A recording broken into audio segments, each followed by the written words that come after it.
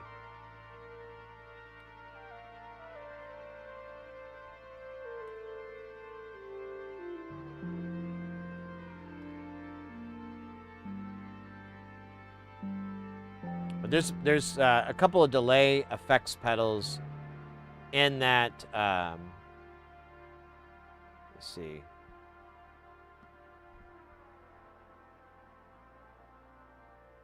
Well,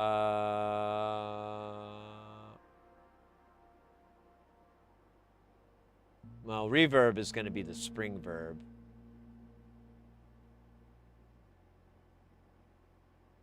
Yeah, I think it's going to fall under audio mangling.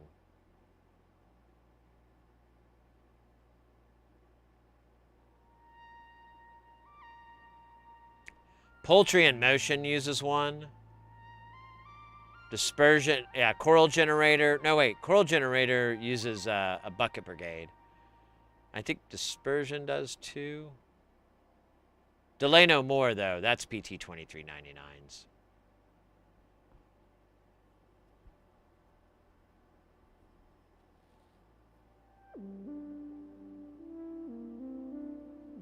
But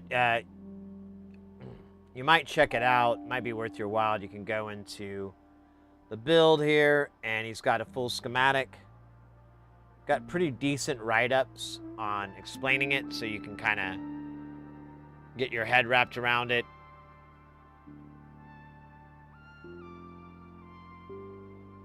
If you need values for times and so forth. And this designer is really big into taking things out of the box of what they would normally be doing. So like this one, you can get really weird, glitchy, like not normal sounding stuff, because you can get these to really goofy times and they just make I don't know what to call it. It's a weird sounds.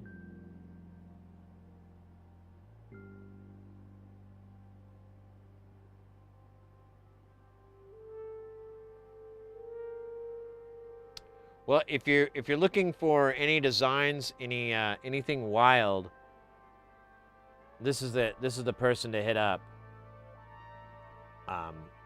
And check out all the information's there, so you can bring it over to your design. If you said you're building a synth, so you could bring it over to your synth and get it cooking and working for you the way you want it to.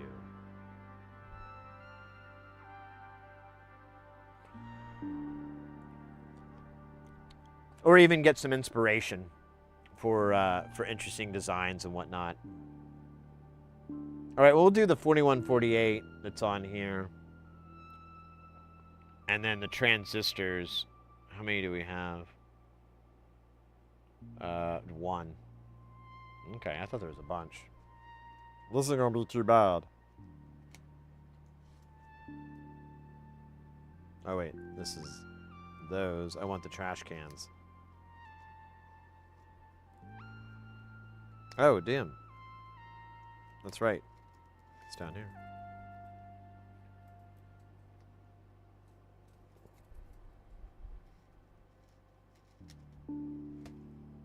No, let's put the transistor on this. It's an 857.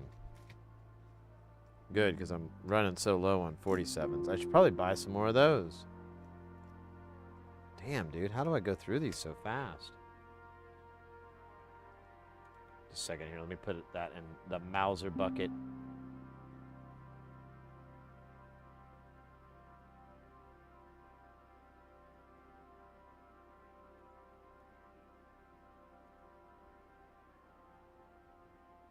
Yeah, about 100. Last time. Oh, I could buy 500. That's $18? Yeah, let's do that. That's, that pleases me. Yes, I am pleased. All right. Another one bites the dust.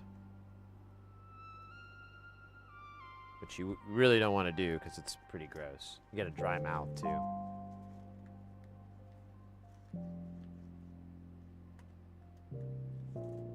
I don't know how you can solder SMD components. Two things for me: I can't see that small, and I can't hold my hand steady enough every time. So here's I'm cheating a whole bunch. So to answer your question, I'm cheating quite a bit. So one is I'm using a microscope. So we've got this guy cranking in, and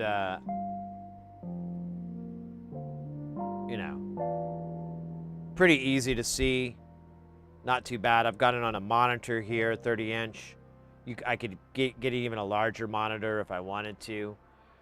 And then the other part, the hand steady bit, is my hands are always resting on the table, and it's kind of like holding a pool cue. Or, you know, when you're doing that, you're keeping your hands steady, and then you're using that area to articulate it. But in this case, we're just balancing it across our hand, and we're just using that little tiny bit to manipulate it.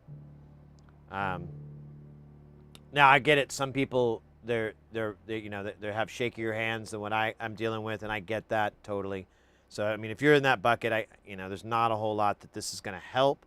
But I think, generally speaking, a lot of people if I keep my hand elevated, I'm going to have a bad time.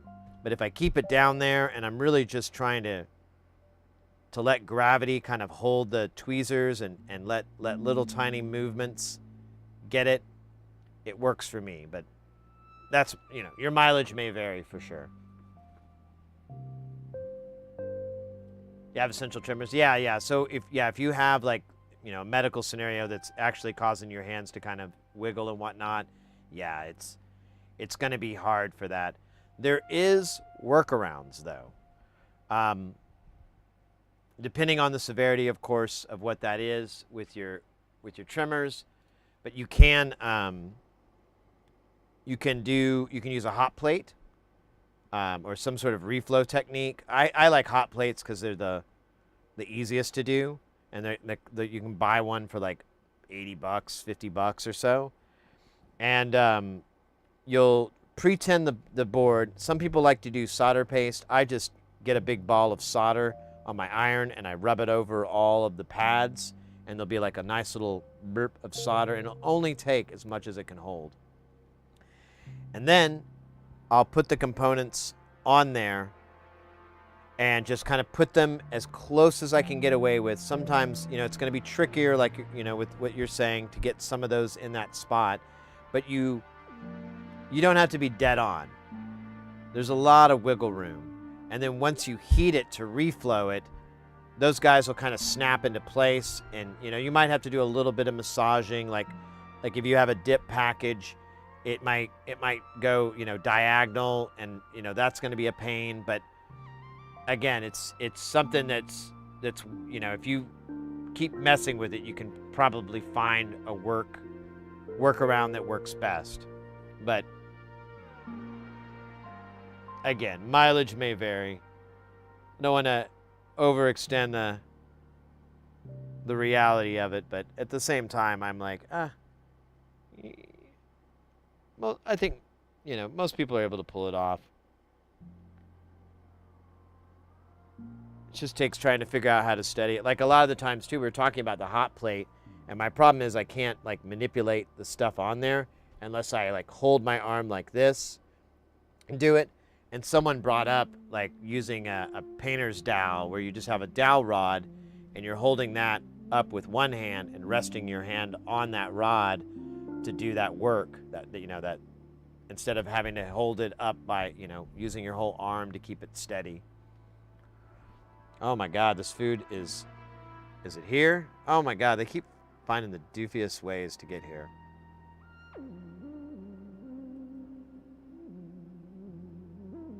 So hot air is not a bad tool to have, but it's not the best way to do assembly unless you're doing it all at once. Because the issue is you'll heat up and cool the board, heat up and cool the board, heat up and cool the board, and then, you know, the traces start to delaminate and you start to have like failure occur within the board. Nowadays, most PCBs are so tough that I kind of hesitate to even bring that up as an issue, but it's still kind of taxing on the board. A hot plate will heat up the board uniformly, and typically you're only going to have to do this once, maybe 2 or 3 times. Like if you're doing the components in, you know, sections, you know, that might be the case, but generally it's easier to just to use, you know, to just heat it up as minimum times as you can. Also, hot air is a little tricky because it will blow the components around, so you kind of have that problem, that the whole just dropping it in place, that kind of falls to the wayside if you're going to use hot air. You need to have something kind of fix it into place. And of course, the other trick that's absolutely a must is using lots of flux, or using good flux that's going to wet the whole area and you can work within it. That really helps. There's tacky flux, which we were talking about with the hot plate. That actually kind of benefits because it's almost like a goo, and so you can put your component in that goo and it will stay there and it'll kind of hold it in place. But it's not a one-step. It's something you have to keep trying to just find out what works best for you. Like for me, I don't do the hot plate unless I'm doing really smaller components like 603. You can see that's an 805 next to it because I didn't have anything else. You can see, like, you know, they're a little bit smaller than that. And I usually will put everything on here, and I'll solder it as best I can, but I'm not trying to be great. I'm just trying to get it in there. And then I drop it on the hot plate, reflows it, everything plops into place and gets nice and tight. Gravity kicks in, makes everything nice and flush. You're good. But like I was saying, it's not going to obviously work it's not going to work in every situation for everybody. But it is my trick. It is the secret to my solder success. Where's the other fucking diode on here? Oh, I see it.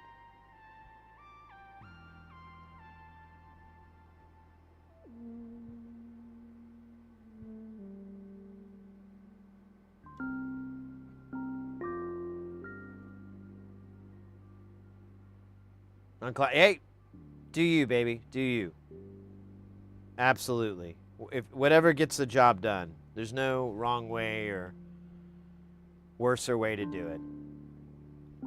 I'm a firm believer that, you know, as long as you can get it working and it suits your needs, suits the needs of the client or whoever's, you know, expected to be using it, that's all you need to do. Everything else is up for debate.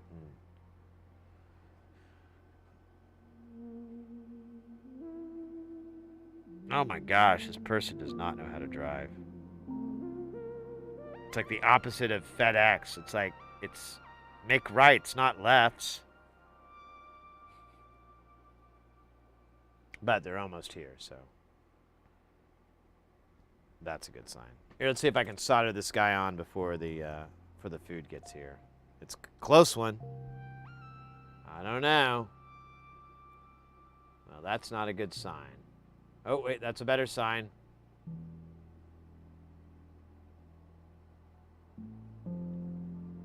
Perfect. Perfect! Chun-Li wins. Where's the transistor on the... Oh, it's right there, too, so we can just do this all in one shot. Oh, wait. All right. Hold on. I gotta go get the doof. Wait, let me see which way they turn. They go the right way. Then I gotta go. Oh, it looks like they might be going the right way. Yep. All right, I'll be right back, guys.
I'm in heaven. This is a lot of food. I think I'm just gonna have a little snack with you guys real quick so we can get back to the solder life. And then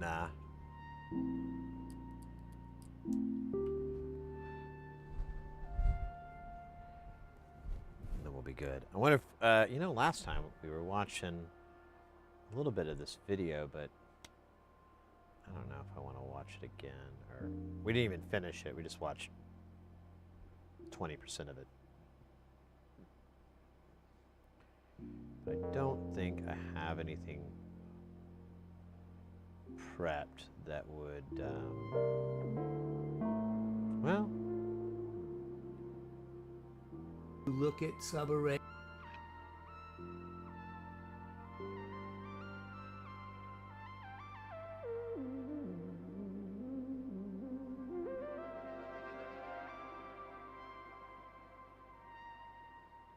Here, we'll do that.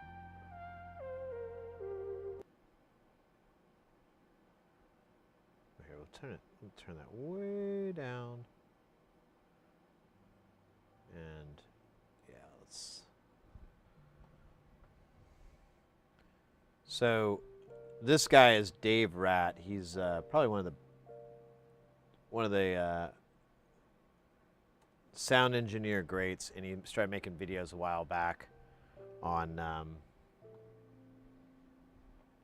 during COVID and everything, and I really liked him. I found him really helpful and interesting, and I still like to watch him every now and then. This one's on a very it's a topic that's a favorite of mine, but it's a long video, so we probably won't finish it, but We just have something other than me smacking my yapper when I'm trying to eat. I feel like that's a little bit better. So here, let's see, without do a further. Look at subarrays in hearing all these various subarrays, looking at a way that I can share it or utilize that understanding to improve my craft. And this hearing all these various subarrays, looking at sound predictions for subwoofers, breaking it down into third octave increments. I've done videos, other sub videos on showing how to look at subarrays in narrow band outputs and find out where their coverage patterns vary and trying to improve our arrays that way. And now I've reached another little breakthrough in that thought process. I've figured out a way to demonstrate the difference in sound between various subarrays and various listening positions. And this is what I did. I went into Sound Vision and I identified 4 locations.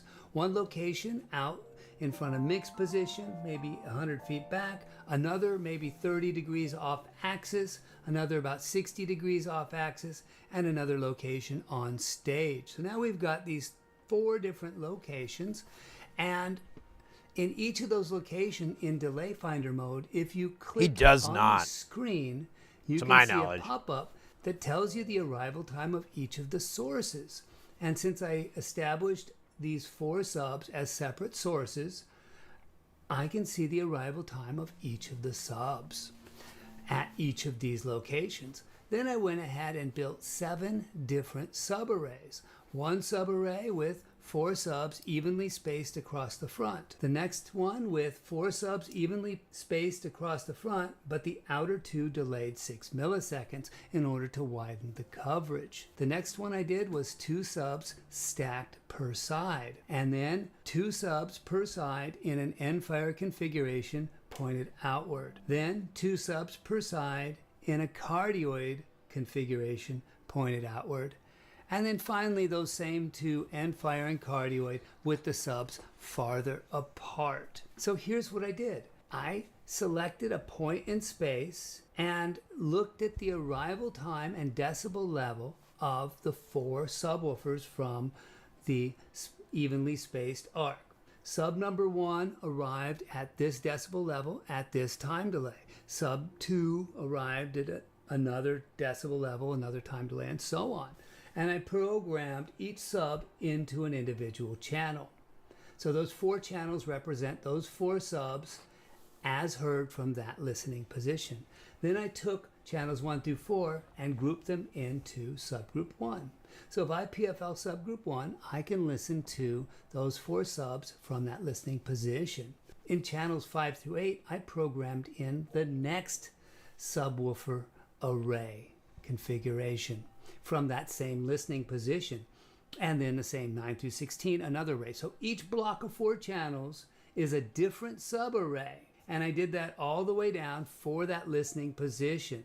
Then I saved that scene and then called up a fresh scene and selected a new listening position, and then saved all the various subarrays in blocks of 4 to that scene, and then did the next one and then the next one. So I have 4 different scenes, 1 for each listening position, and in each scene I have blocks of 4 channels for the 7 different subarrays.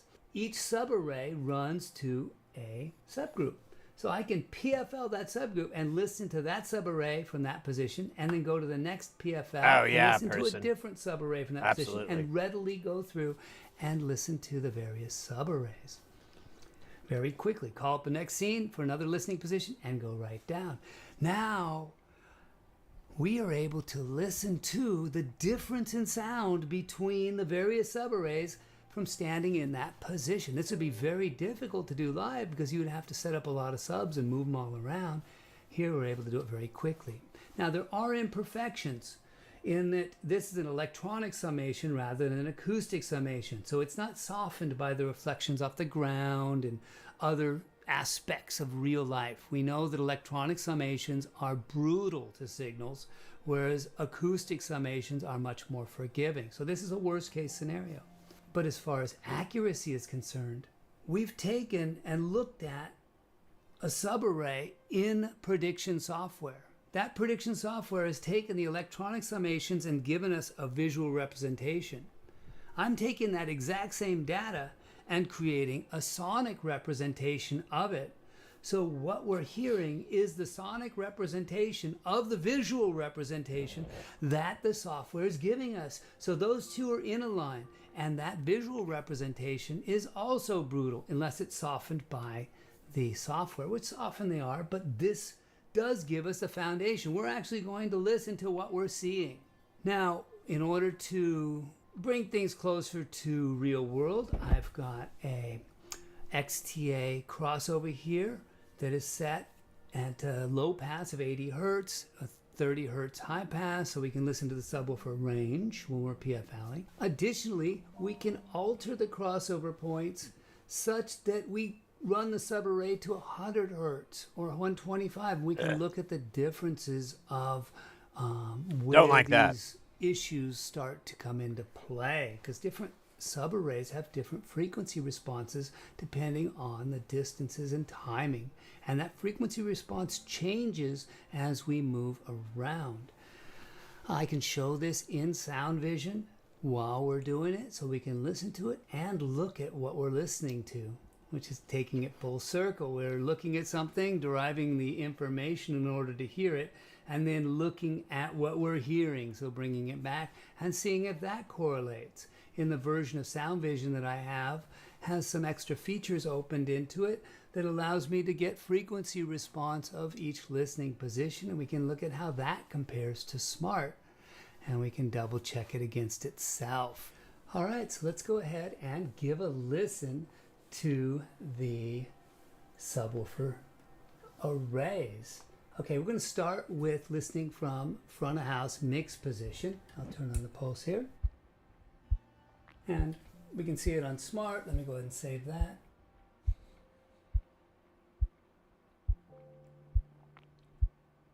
And I'm going to go to the next array. This first array we're listening to now is 4 subs evenly spaced. Next one, we're going to go to 4 subs, the exact same configuration with the outer subs delayed 6 milliseconds in order to increase the horizontal dispersion of the array. Oh. Interesting. Here we can hear it's kind of stumbling. It's like we a can combing hear the time filter. delay, the differential in arrival times, and we can see that in Smart. Yeah. The next one we're going to listen to is 2 subs stacked per side. Just put a couple subs on each side of the stage. Yeah, that's what I would expect. It would be on par with the 4 across.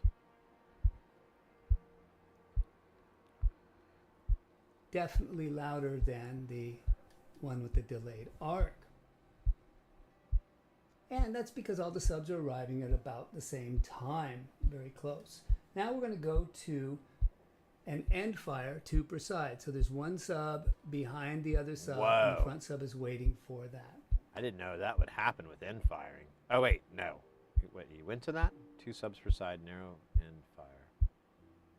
Okay, so that's yummy. It's a little quieter than the other 2. We lost a little volume because the energy is being pointed outward somewhat.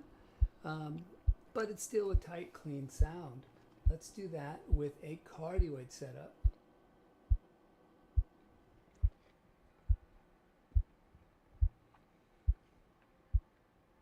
Now here you'll notice in Smart that we lost some low end.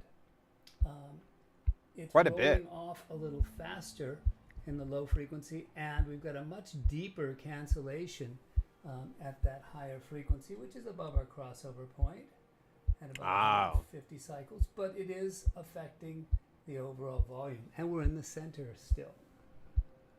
Let's go to an end fire where I've moved the subs farther apart, and I've increased the distance between them so there's a better cancellation.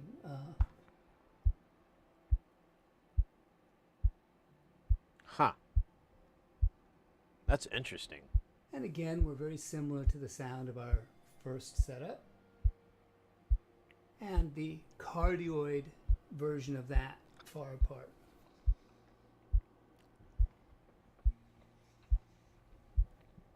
Now this is interesting.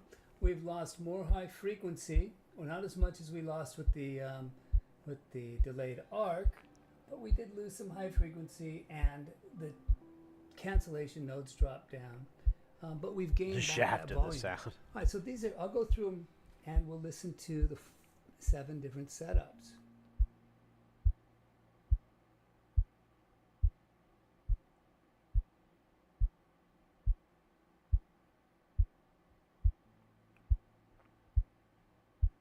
Little Dick. Little Dick.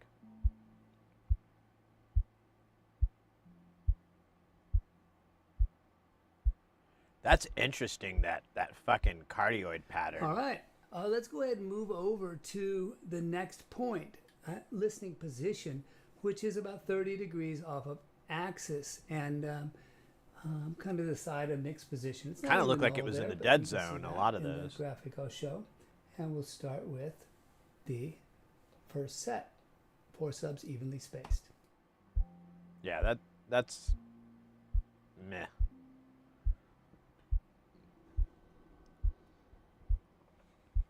Now here we can see that we've lost volume, and we know that we lose volume, and we can see that we lose volume in the graphic, in the prediction, and we can see that we have dips in the response, and this is what happens when you're off axis of a very beamy subwoofer array. Interesting. Let's go on to the delayed arc. I kind of like that the best. I mean, it's not perfect, but I mean... You can hear it stumble, boom, boom, the different arrival times of the nearer and the longer and shorter delayed subs. Yeah, there is a bit of timing. I hear that. Now we're going to go to 2 per side.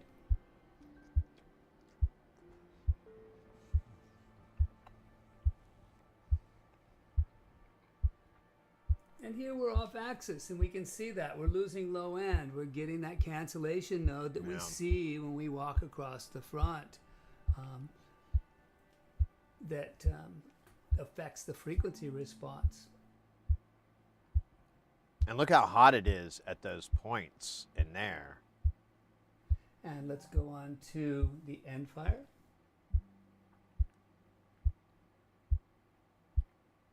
That kind of works, but it's... Slightly improved, but still we're getting that low end roll off in that area. And we'll go on to the cardioid. It's a little better. But yeah, the shape of that is kind of ugh. Here we have the low end roll off, and we have that dip in the response, and we have even more low end roll off than we had before. And now we'll move the subs out farther to the wide.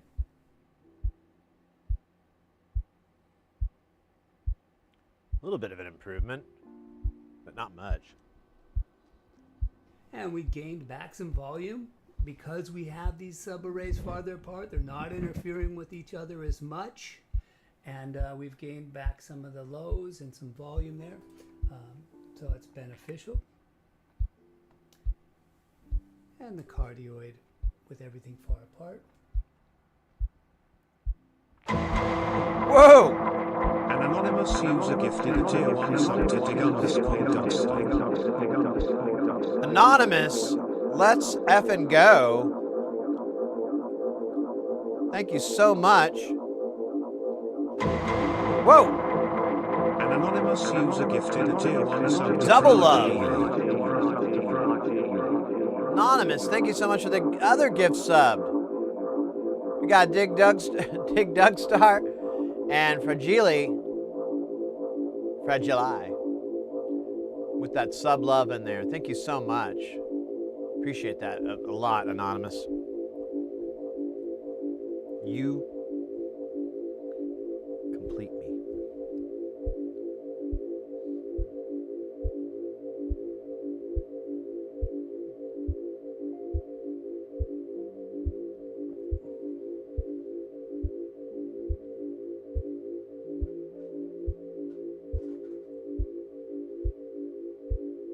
I kind of like the first one. just a big swab of let's subs. Go on to listening position number 3.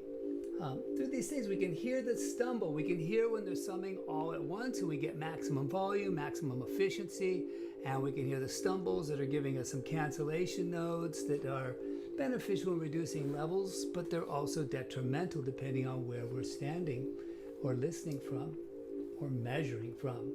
So we'll go on to the 3rd position here.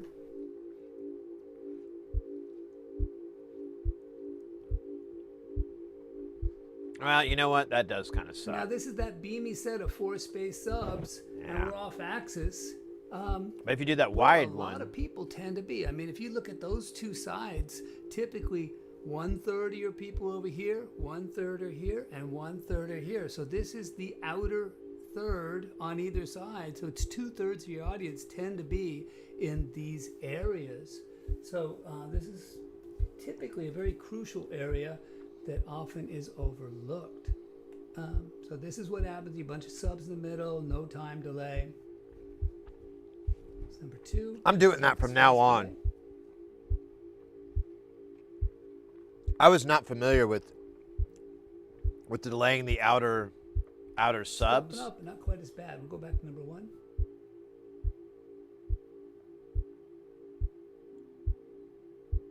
Yeah, you're still out of the. So by putting that delayed arc, we're increasing our coverage in the horizontal. We're gaining a little volume.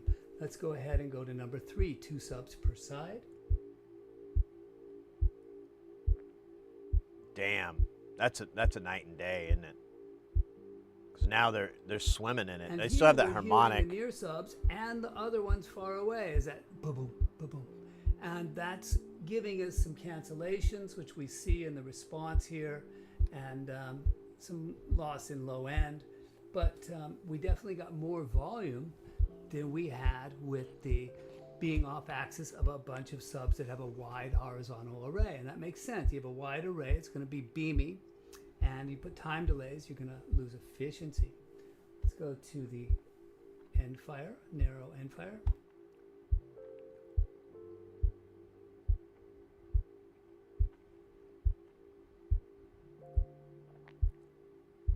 That's an interesting. Narrow cardioid.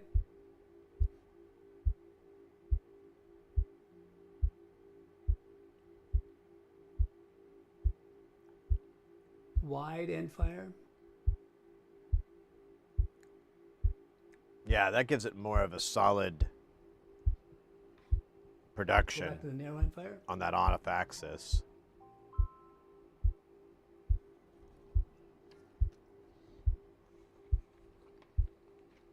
Because they're not as close together, they're not canceling as much from the far side of stage to the near. Let's go ahead and go to the cardioid wide.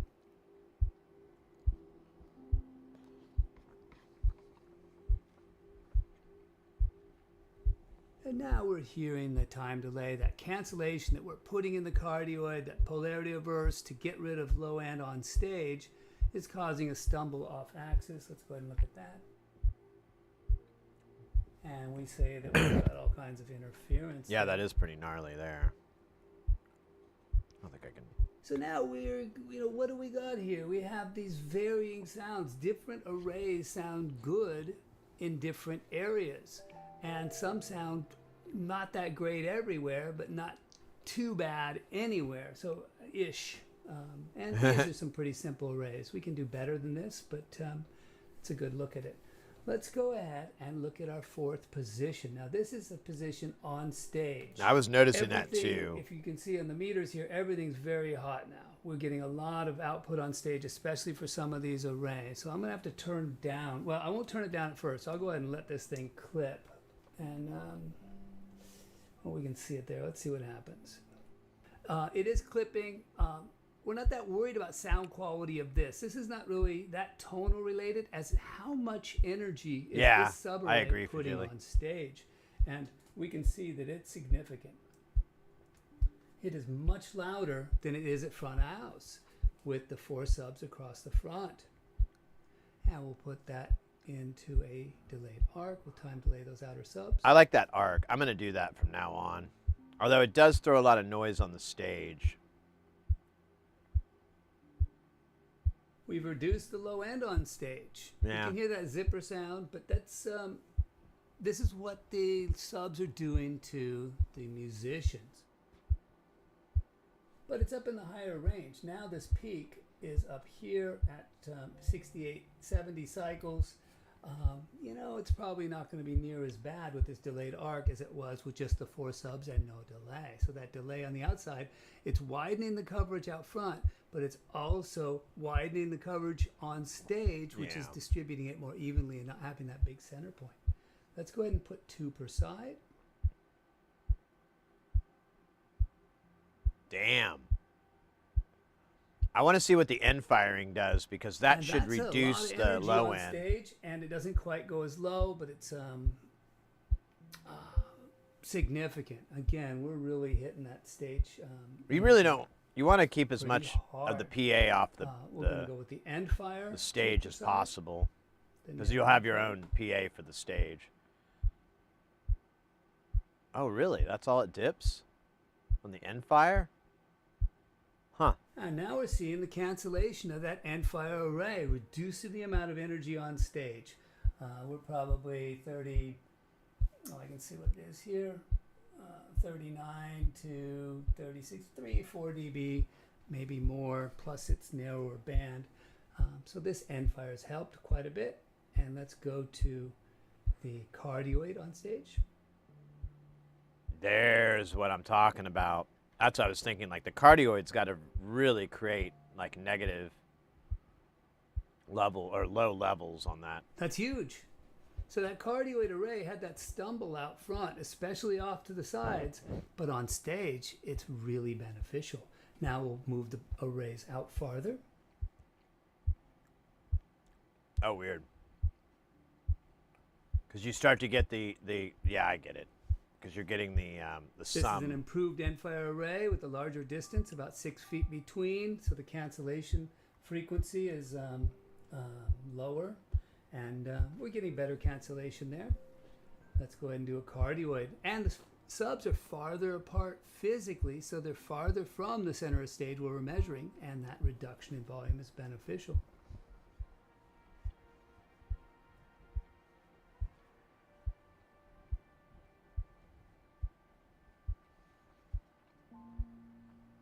And there's the far apart cardioid.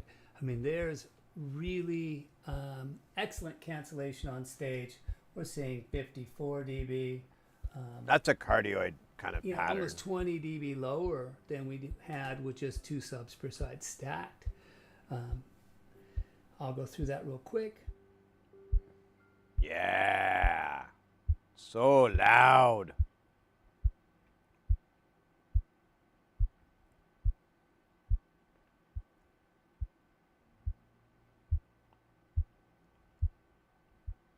That's interesting. All right. So there's a quick listen to all of the subs from the various positions with a pulse. I just realized his shirt I'll do changed. Paint noise and actual kick drum in other videos. And leave me comments. Let me know what you think. Let me know what tests you'd like to hear. And see where we want to go with it. Cool, cool. Thumbs up, Dave. This is fun stuff. And hope you enjoyed it. Let me know. So coming out of this, you should have the information you need to download a free version of Sound Vision and program that into your console of your subarray and put various listening positions Dave's out not there here, and man. see what your subarray. He's got a little in cat your hair on him or club dog hair. venue I think he's got a or dog. potential one you want to use sounds like in various listening positions. Very cool. The turning point for me in coming up with this ability to listen to subarrays came from doing Coachella this year. We had an artist on outdoor theater with a great tech and an awesome engineer that was pushing for a very specific subarray. And that subarray, I know from experience, does not sound great, but it does have decent coverage of the front, center, and middle-ish area, and does not have a very good coverage of the off-axis, the 30 to 70, 80 degrees off axis areas, which are very important. We have like 60% of the people watching the show are in these off axis areas, and to have that be thin sounding and not a lot of low end, especially for an artist reliant on subs, is less than optimum for the festival. So we went back and forth in trying to do what's best for the festival and keeping the artist happy, which is something that I very much enjoy doing. And as I was going through this process, I really found myself wishing I had a tool to demonstrate what the issues were. Yes, we're looking at these pictures and you can debate whether this color and this many dB is acceptable or unacceptable off axis, and whether the sound of this array will be desirable or undesirable. And I didn't have a good way. I mean, all the software kind of butters over it in a different way and makes it look better than it is. You see the smooth coverage fading off to the side. Yeah, I've noticed that too. What does that actually sound like? I finally came to the realization, wait a minute, I can recreate this. I think I can recreate this. I can reprogram that back into the board. Then I can take the direct signal. I can take a pulse, pink noise, or even a real kick drum and run that into a console, recreate the cancellation, the summation, the sound of that array at this listening position versus the direct signal. Then leave the direct signal the same and move other listening positions. Right. Look at the prediction for the direct signal, make sure it's not dropping. Maybe the direct signal drops 3 dB off axis. Drop the direct signal off axis. Look at the tonal balance between little hard the cuts, main bro. PA and the sub at these various listening points. Not look at them, actually hear them and see if those are acceptable sounds. This could be a very valuable tool. In addition, I do a lot of work with long distance sound propagation and noise issues, mitigating noise issues for festivals.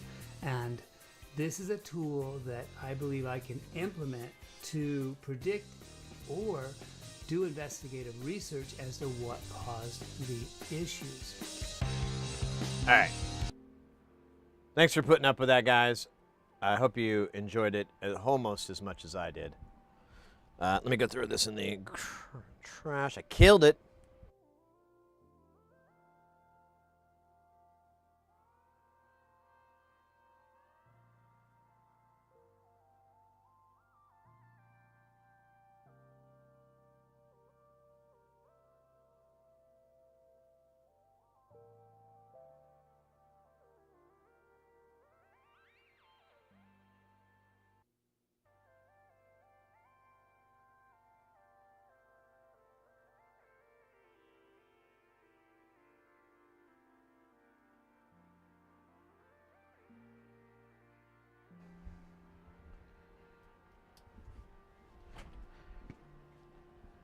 Yeah, like I'm a big fan of cardioid subarrays and different types of sub configurations, and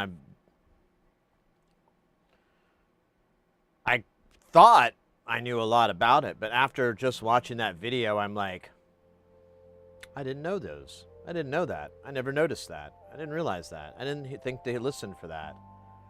So.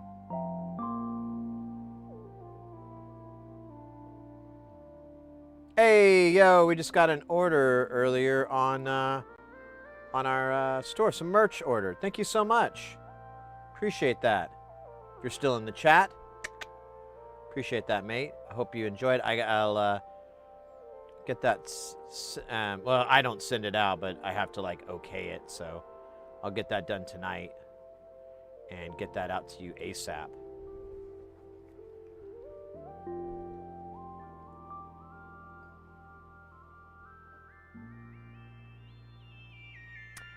Hey, Vortex, I am feeling better. That I just had to get a smoothie in me. That's code.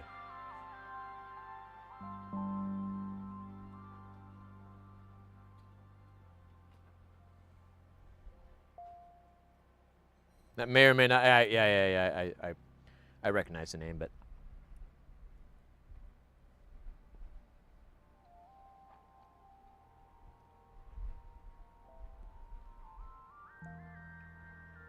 I didn't want to be wrong. That'd be embarrassing. Jesus Christ, can you imagine? Fuck. Wrong? Oh, gee. I know, I'm teasing. I'm rearranging my bigger case tonight. I misplaced a module. I remember taking the thing out, and now it's completely vanished. It's probably inside the case. It's buried under some ribbon cables. I'm just kidding. That happens to me. Like, but usually if I drop one in the case, I'm immediate like, oh crap, I got to go fish it out. So I haven't had that particular issue, but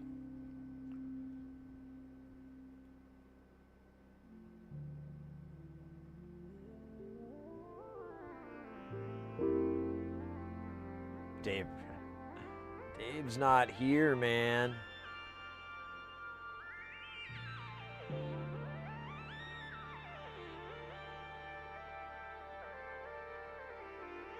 It's in the basement of the Alamo.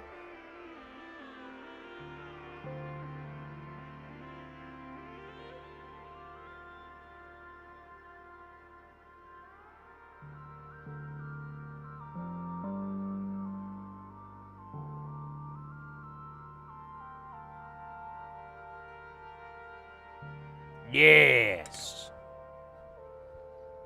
All right. I don't know what else we've got to snodder that's in this silicon book. Silicon.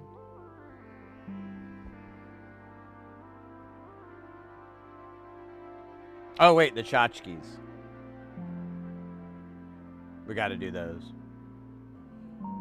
And then it's the regulators, which actually is in this book too, so. Look at that. Will you look at that? No, I thought I ordered diodes. No. That's that chip. Oh shit, we need to do that chip too. I forgot about that. An anonymous user gifted a tier 1 sub to Hey! Anonymous, thank you so much. I know Aqua is gonna appreciate that. They love the motes.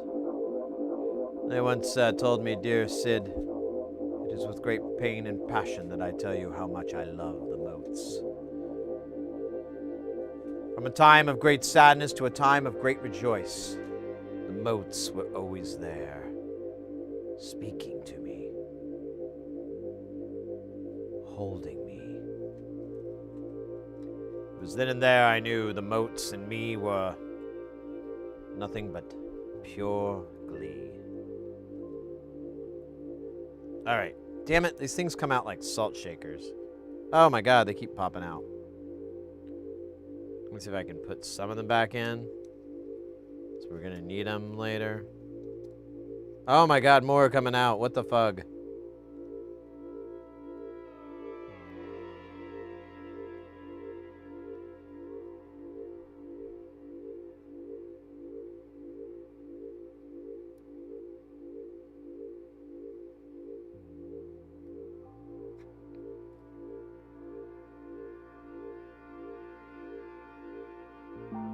I thought I bought more, but I can't seem to remember if that's a real thought or a made-up thought.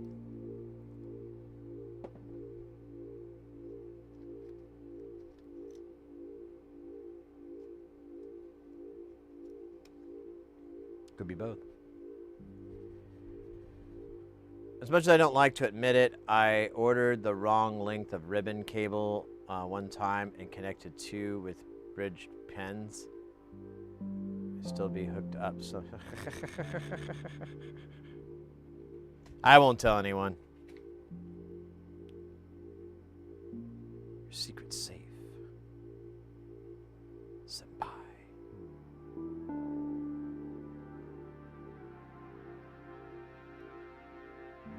Oh no. Okay. Oh yeah.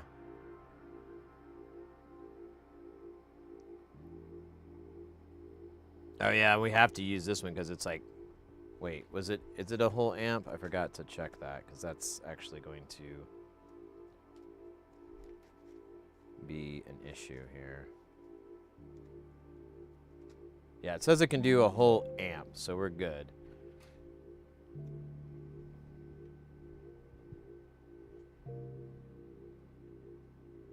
We're gonna rotate this board.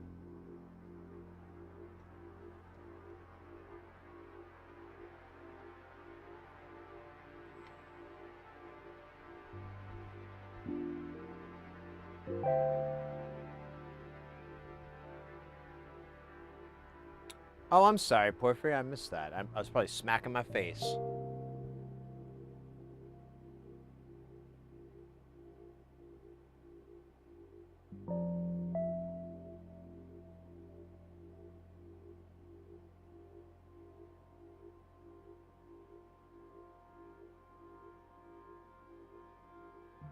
Brand new! Hey, Halapons.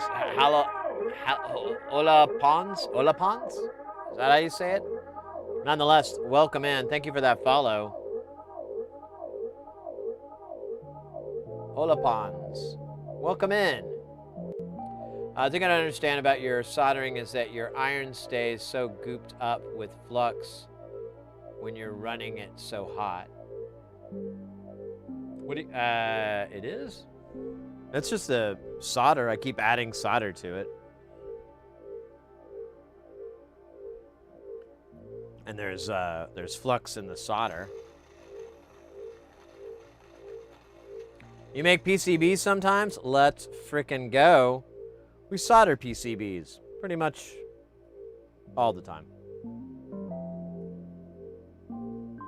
Oh, then you know what? If you do PCB design, then this board is probably going to be a bit triggering. It's probably going to trigger you a little bit, drive you a little bit mad. I get it. Don't worry. I know. I don't have an answer for it. Well, I have some possible answers for it, but it's not like it's better.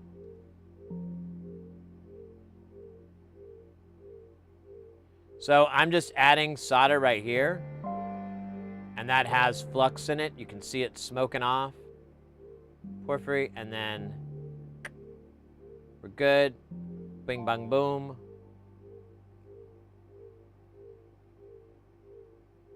Oh, I should have straightened this. I wasn't. Oh no, now we're in hell. Let's see if I can do it this way. Oh, that's the worst way, isn't it? It's the worst way possible. Now you can see the flux is pretty much almost gone.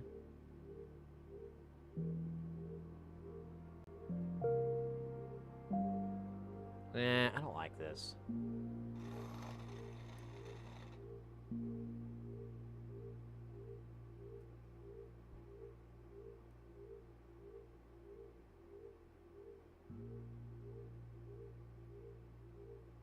Yeah, guys, if I ever miss your messages, just hit me back. I probably am just dumb. I got the solder in the hole. The humanity.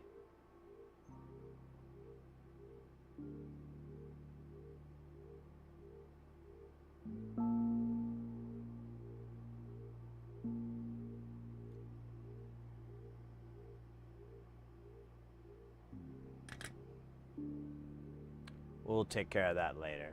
Yeah, mine just we did a badge, making me badges a couple of years, learned KiCad. Oh, nice. We did a badge for NorthSec this year, 1,500 units. Yes, SP32. Oh, cool, cool, cool, cool. That's awesome, mate. Well, welcome in.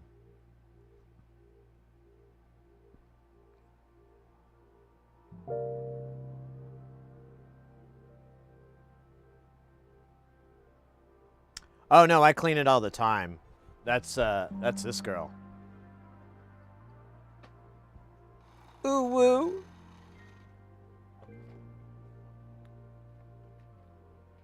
Because eventually the solder just gets all nasty and I have like more than I can handle, so I just wipe it off. If I didn't have the robot, I just stab it into the brass brush. But, you know, I hate that brass brush.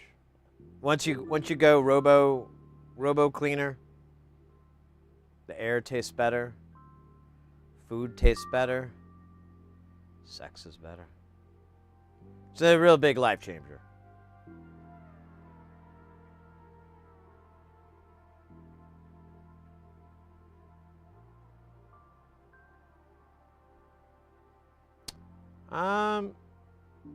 I don't know if it's the wool.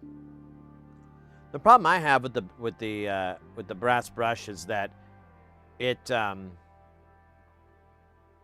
doesn't really, you know, like you'll have a big chunk of solder and then you'll stab it in there. It doesn't go anywhere. So when you stab it in again, you like end up getting old solder on your iron, and it's gross. Chicks don't dig it.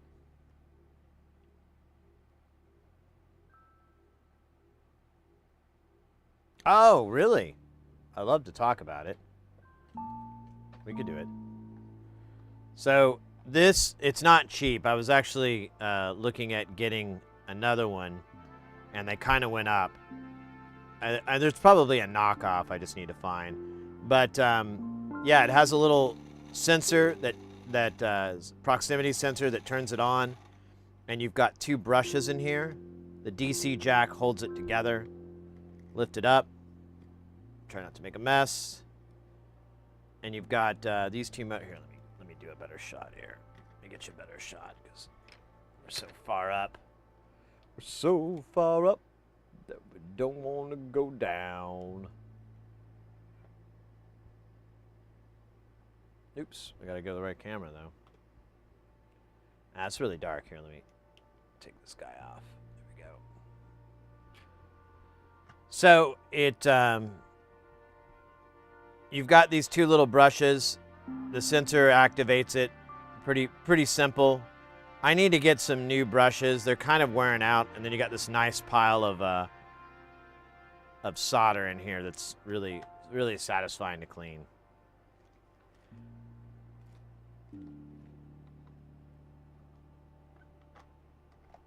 This isn't cheap.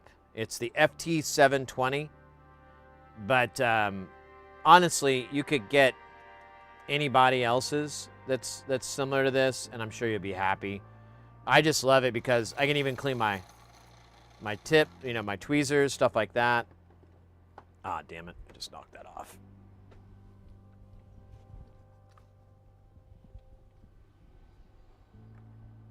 It's great. It's great. I bought it just like as a little treat to myself. And then I was like, oh my God, I should have gotten this earlier. This thing just makes everything easier. Just makes the whole process so much easier to deal with.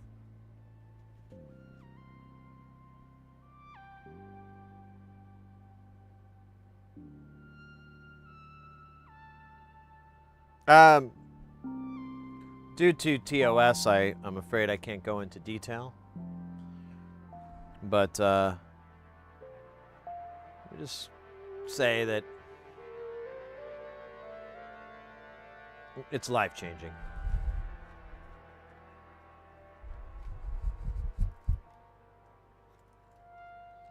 All right, we got these bad ash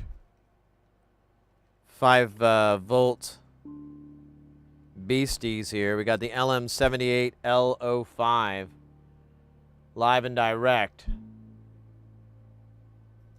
These are little 5-volt regulators that also regulate my heart. How many do we need though? 9. There's one for each fucking stage. So crazy.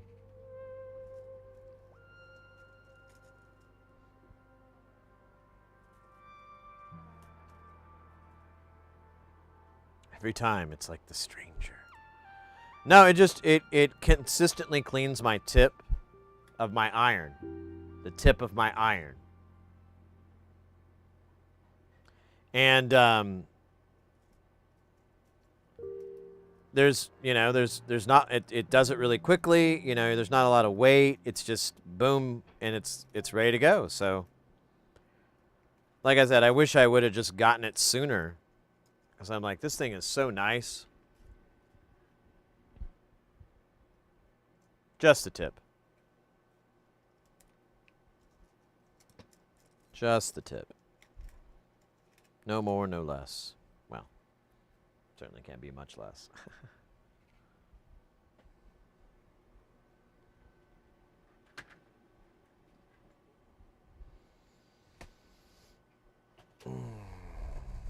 Dude, there's so many of these. It's so funny. Just gonna drop them in, and then we'll orientate them, because I can't see too well from up here. Well, I kind of can see them now. Initially, I couldn't see shit, but now I'm seeing the dot.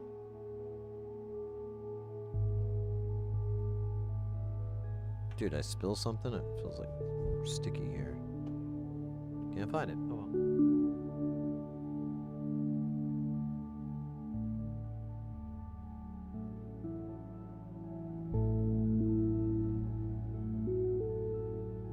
Boo, boo, boo, boo.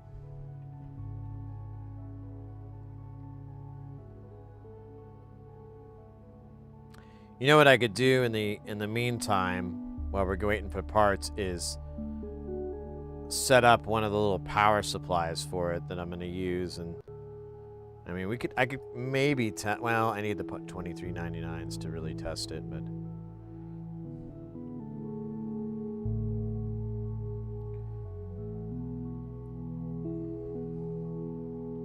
we'll find out. At the worst, I may have to get some heat sinks, or get something a little beefier.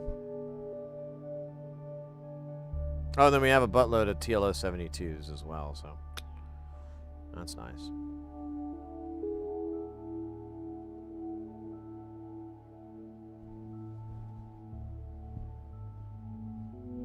So, it uses an enormous amount of current. Like, he talks about it a little bit in the notes.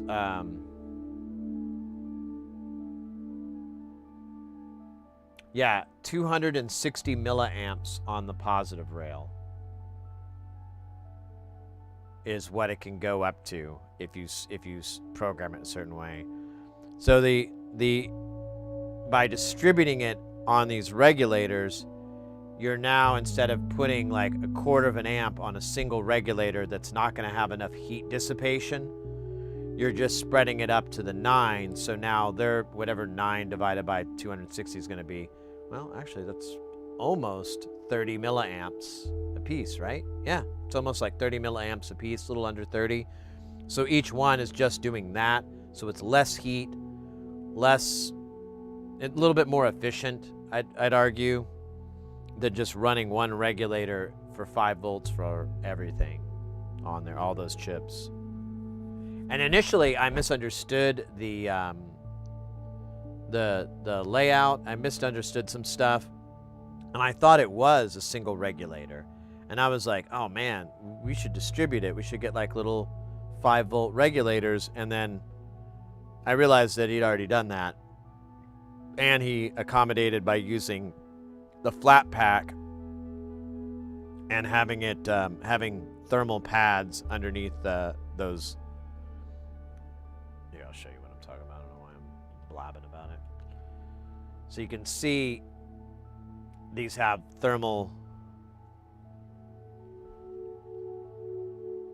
little bit of thermal compensation here.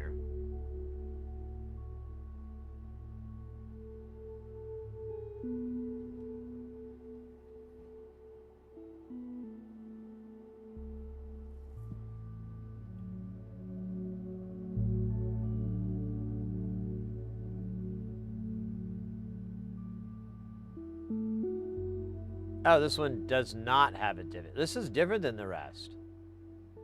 I don't want to use this guy then. I need consistency.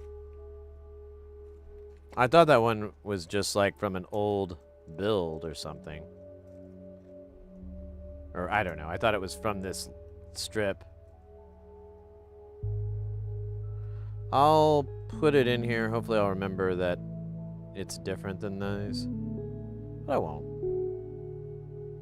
Not until I've already put it out and everything else. Then I go, wait a minute.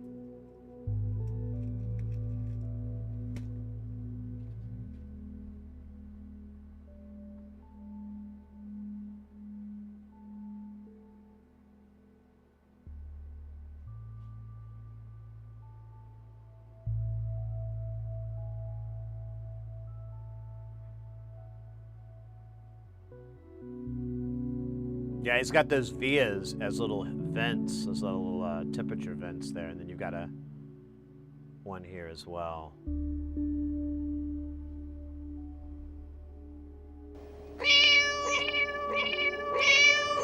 Oddball, thank you so much for those 10 bits. How are you doing, mate? You having a good evening?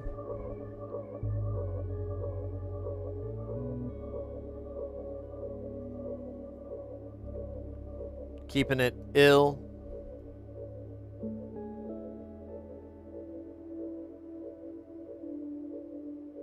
Ah, no, baby.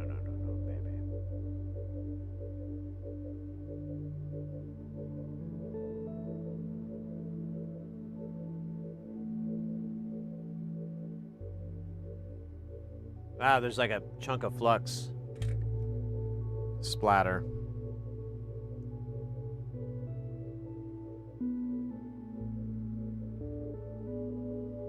I was working out in the driveway. It's a crazy place to do your calisthenics.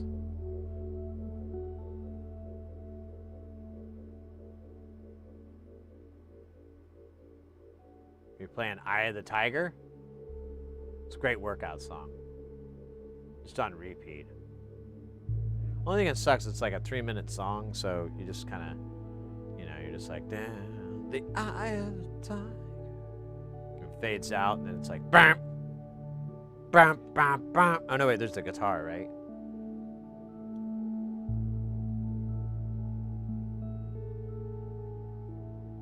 My TV truck thing. Oh, well. It's not too late to work out as well. No, I'm teasing, man.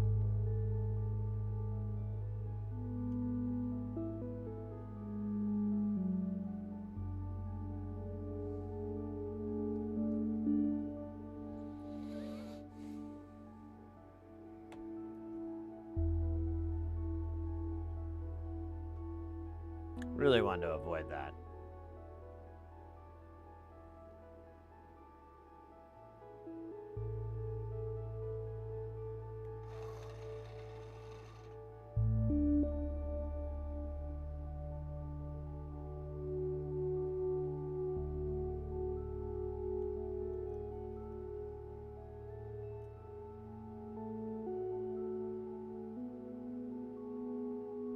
Sure, why not? Let's roll with this bad boy sound. We might need some flux. Let's just do a little bit. Some for the patient. And some for the doctor. Oh, I almost stabbed myself with my iron doing a joke. That would have sucked. Do it again. I'm gonna stab you in the face with the soldering iron. That's not very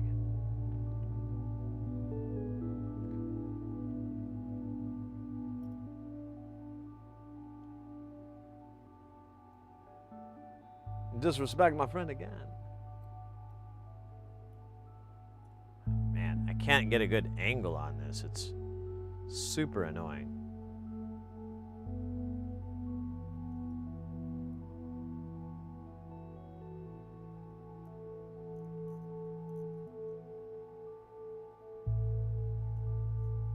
Oh, well, that'll work too.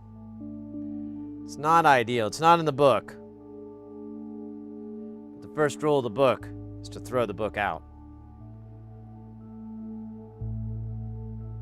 You know who came up with that? Textbooks manufacturers.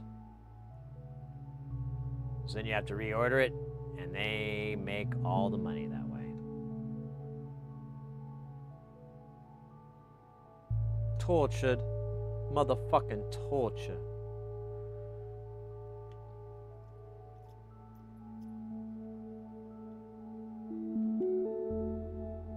Alright. This is embarrassingly bad.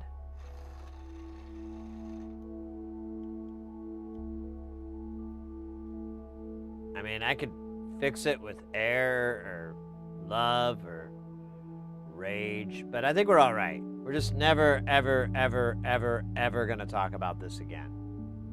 Capiche?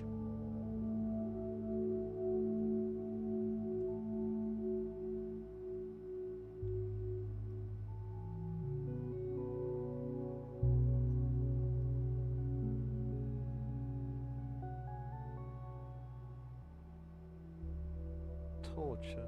Now I got that in my head. Motherfucking torture.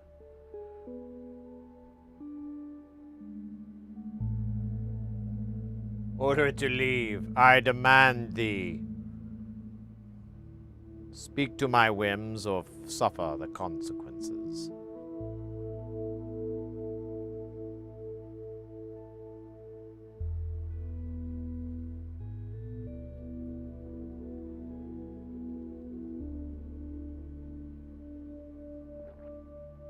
That's a hydrate. Thank you. Ah, there we go. Yeah, thank you, Dig. I'm gonna reload. In fact, I think I killed that guy. Let me get another can.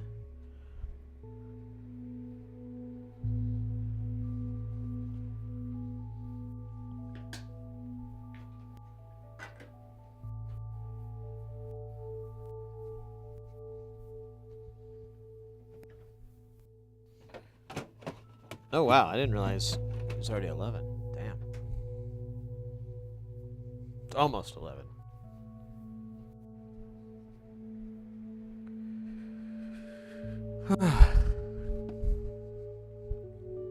Well, we can at least get as much as we can. We still have TLO 72s to solder on, and then yeah, I don't know what else we could do after that, so. And there's like a bunch of TLO 72s. Bunches and bunches. I was a little bit parched, mate. You called it. Get out of my mind. Stop. Don't look there. Yes. Now you are privy to all my Pinky and the Brain jokes. I tried to warn you. I tried. Pinky, are you thinking what I'm thinking? I think so, Brain. But Dollywood's ever so far.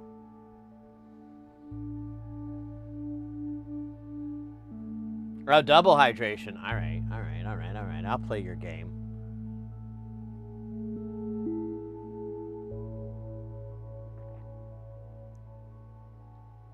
Oh, fuck yeah. The meat wad for 5.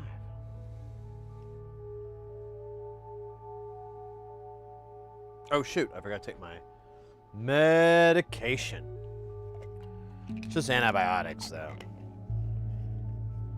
So it'll screw up my birth control. Screw you.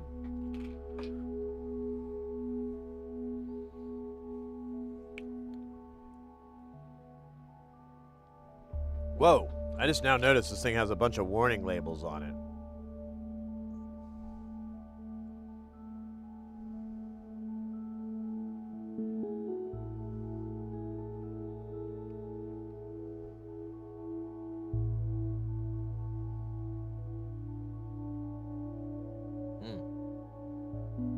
It says it interacts with birth control. Oh no.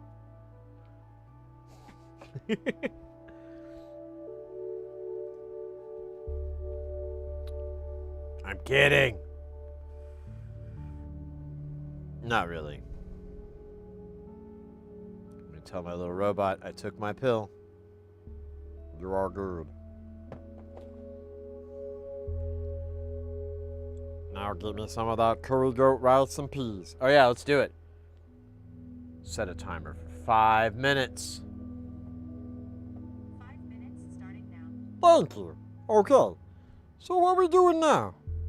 I think we're putting these on with our tweezers.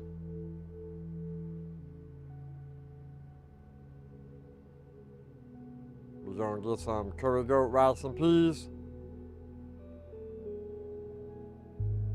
Bye boy. Oh man.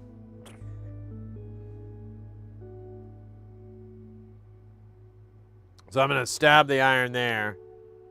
And I got my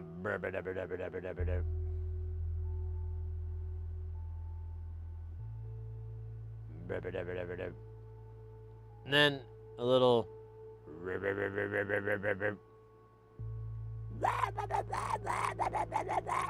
there you go. And that's how you make a baby.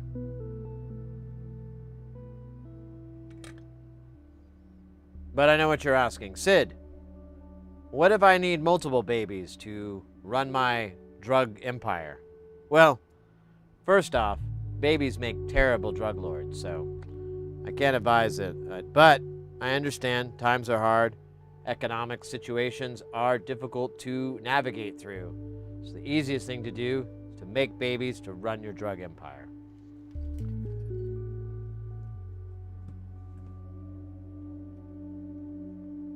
First thing you'll need is sugar, followed by a healthy dosage of some spice. Now, you don't have to use the spice melange, but it really is going to help you. You'll top that off with everything nice, because it rhymes with spice. It's just that fucking simple.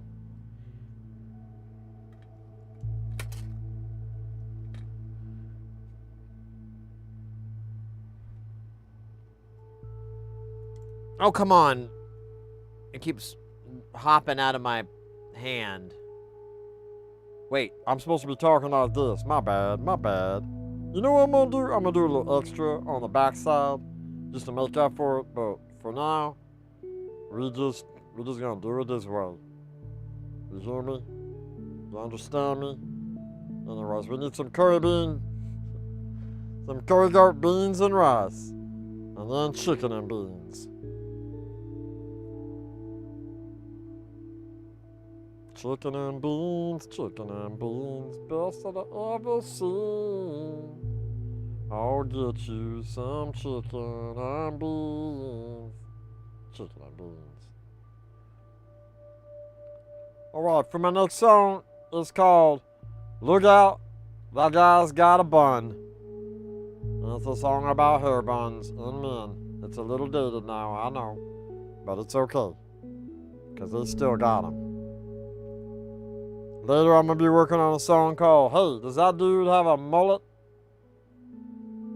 I think that's more fresh. In fact, we're going to do it now. Hey, does that dude have a mullet? I bet he's fighting them girls off with a stick.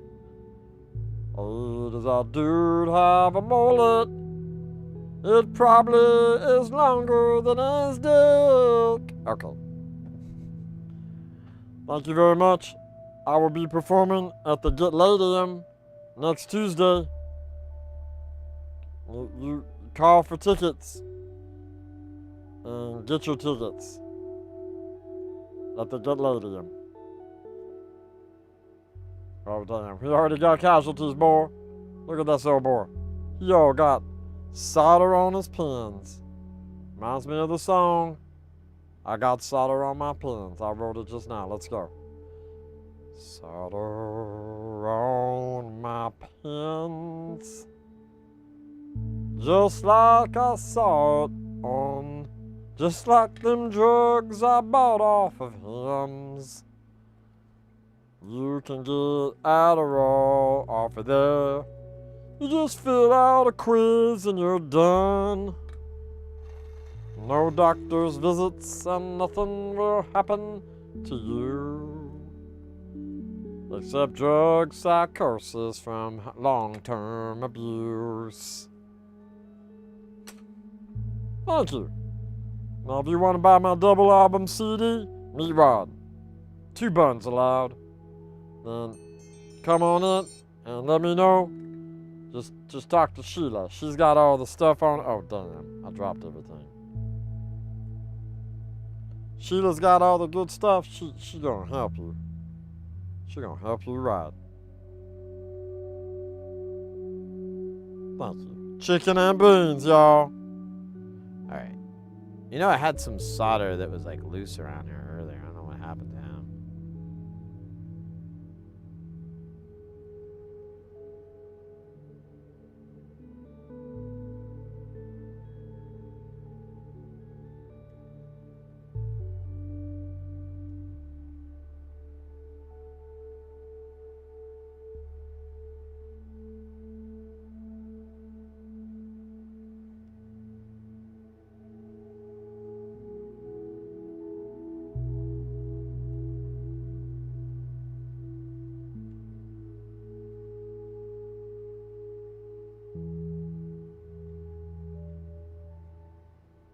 I just died in your arms tonight.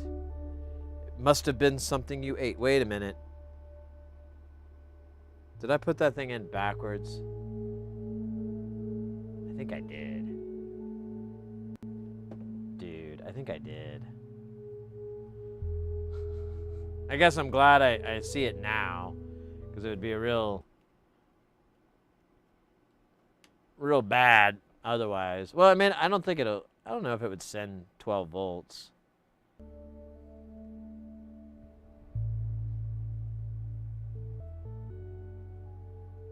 Yep. All right, so we get to use hot air.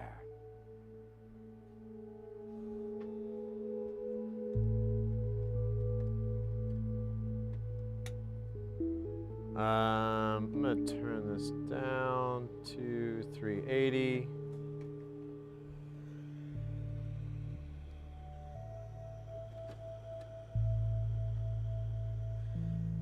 All right. Scheisse. There we go. All right, let's do it to it.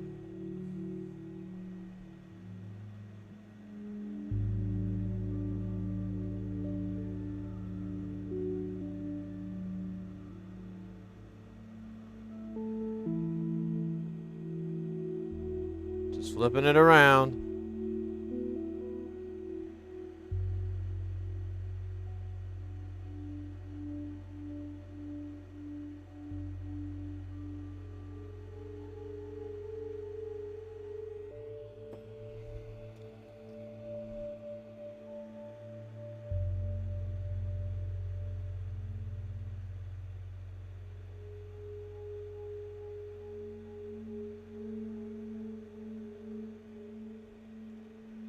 I think it's straight. It's a little crooked. Let's. There we go.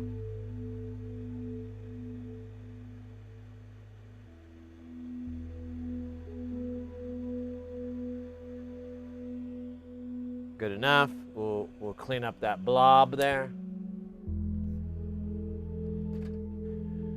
And we'll be good. Let it state change. It go pop, just like the weasel.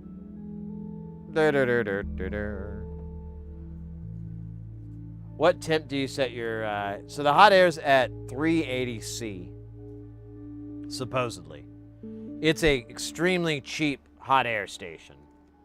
So it's very possible that it's a different value than that. And I don't really have an easy way to check that's gonna be that precise.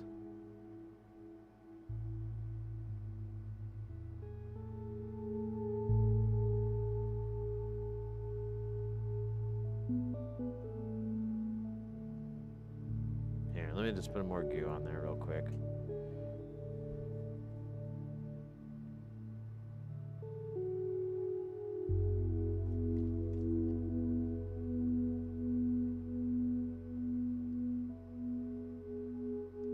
Alright, we're bueno. Muy bueno. You have the same one, the 858D? That's basically, I think it's a knockoff of a Hako 858.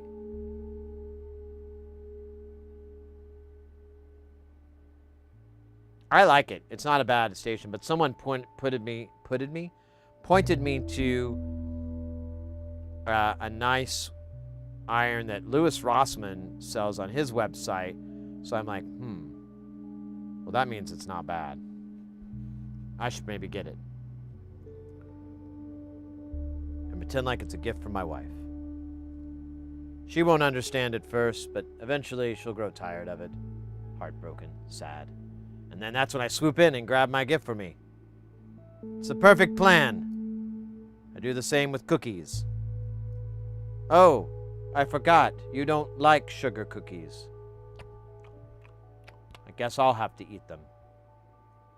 Eventually she'll become wise to this, but in the meantime, it works. Don't fix it.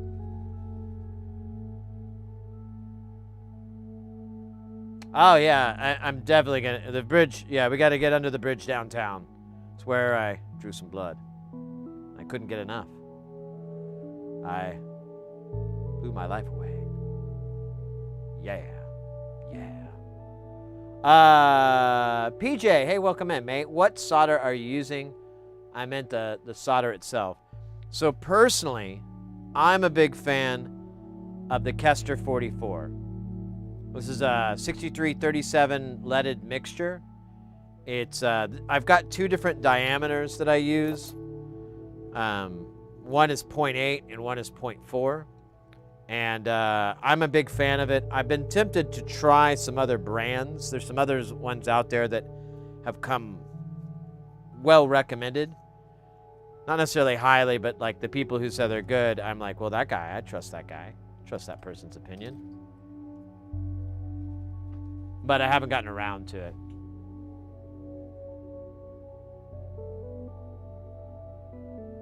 The A58C vagina. I got an Xtronic 4040. It's 26 years old, but I fixed it, so I use it. Hey, if it ain't broke, don't. And some of the best tools are the ones that are gonna last you decades. Okay, be right back. Triple doggo detail. Oh, Shisa. All right. Making my way downtown. Walking fast and I'm homebound. I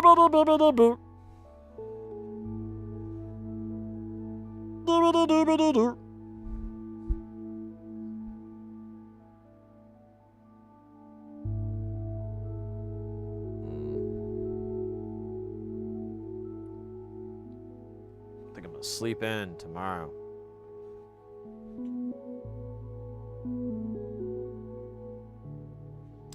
The one that was brought to my attention that I'm like, I wouldn't mind picking up is this, and obviously it's a Hako knockoff, but it's 250, and I can't remember what the wattage was. Can I get specs?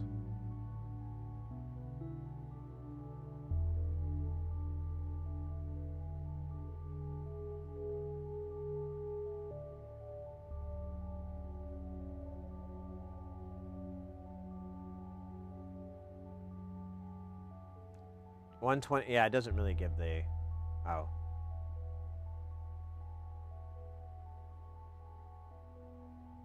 Yeah, it doesn't give the current, but I can go look up the 862 from them and probably figure it out.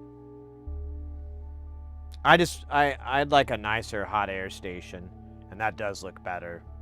My 858 is fine. I'm just kind of waiting for it to break, because then I can get a new one, but it's still working, so it's kind of hard to get rid of it.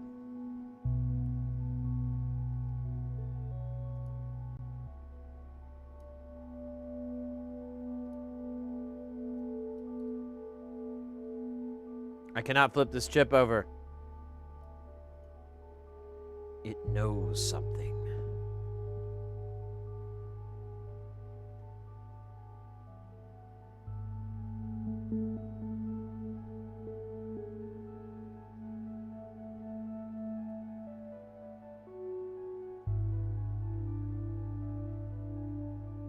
Oh, should we clean this? Yeah. It won't. It'll take like 5 years or seconds or less.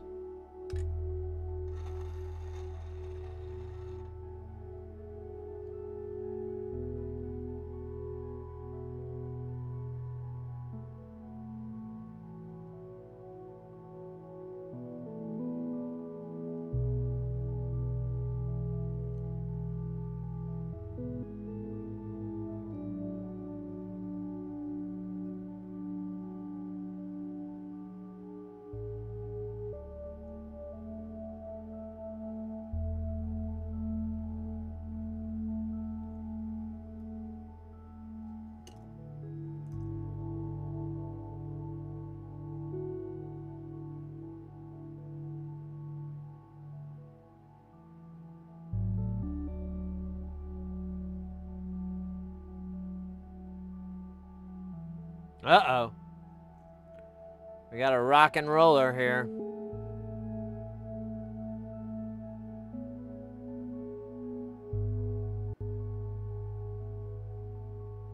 The drunken zebra.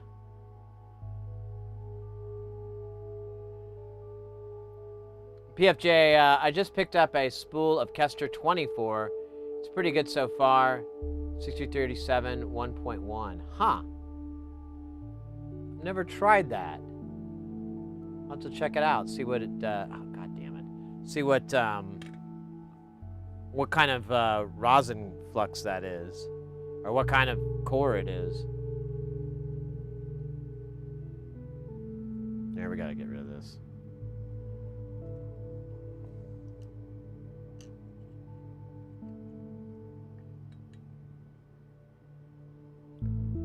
Added about 40 Dave Rat videos to my watch later. Oh, let's go. Yeah, definitely give him a follow, sub, whatever it is. He's scientific.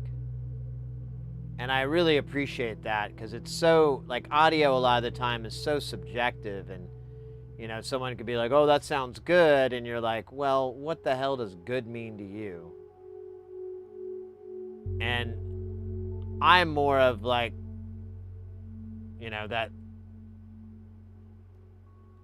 you know, stuff that's just, look at the numbers, look at the paper, this is what it is.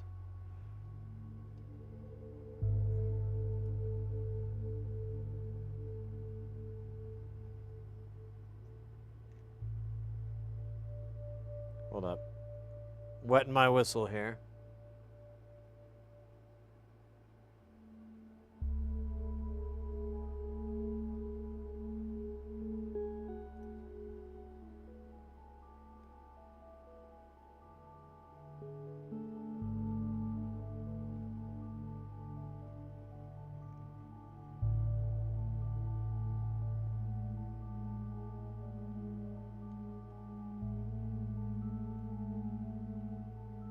Wunderbar.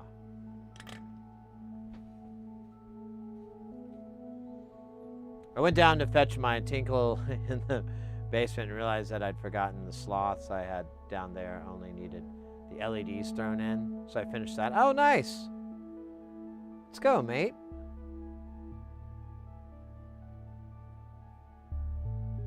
Man, everyone's having a nice, productive day.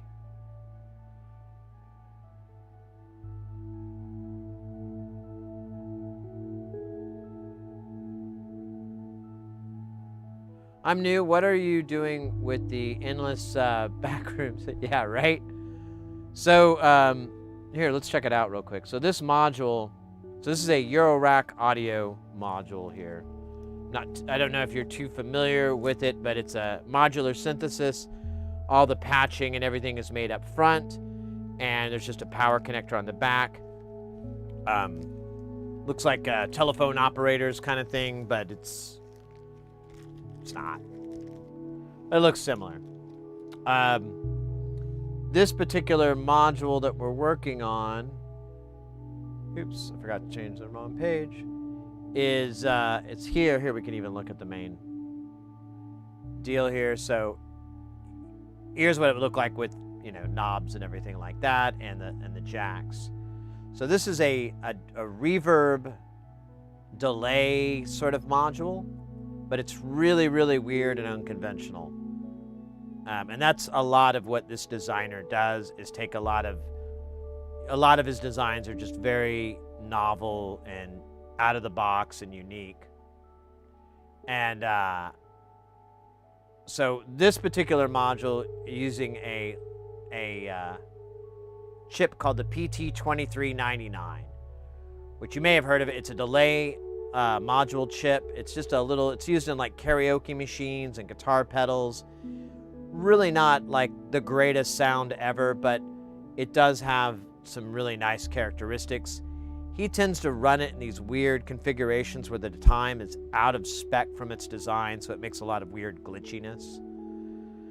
This has one, and then as you can see, it's basically human centipede into 9 of them. And you have 9 outputs here, as well as a mix output of the final stage, or a final mix of them all.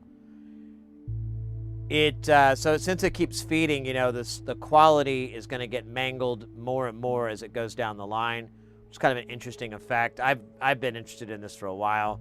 The power, because these chips run, so eurorack runs at +12, -12. And all the audio and everything is going to run at that voltage level. But these chips are 5-volt chips, so you have to send it a 5-volt signal. Since there's 9 of them, the current draw is really, really high. So to help with that, instead of having a single 5-volt regulator for the whole board, there's 9 5-volt regulators dedicated to each chip, with its own power conditioning and everything like that to clean it up and make it all as good as it can get away with. And that also helps with heat and a bunch of other issues that come up with this design, because it's really kind of a cool, but I wouldn't say goofy, but maybe a little goofy, maybe a little wild, maybe a little cray.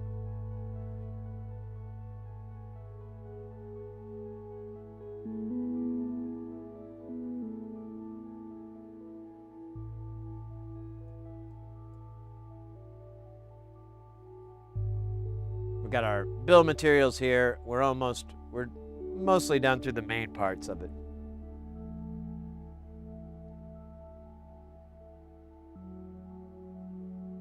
Yeah, that too. There's a lot of other little reasons behind it as well, but you can see on the board itself, there's a lot of thermal compensation that's being introduced into here. Like this is just a big ground plane to kind of help with the heat. And the other side, some of these don't have them, but the ones we did earlier, they had a bunch of vias, and on the other side is just a big open, ground plane or whatever to help wick the heat off, which is the name of my upcoming rap album, Sid Heresy, Wick the Heat Off. Coming this July.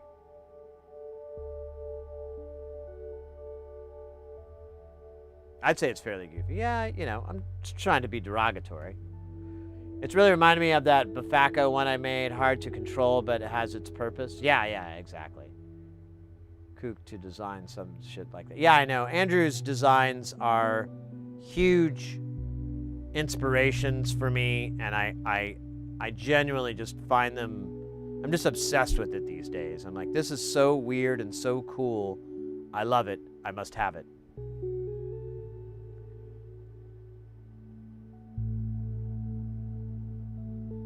Yeah, we will hit it up with a thermal camera to see.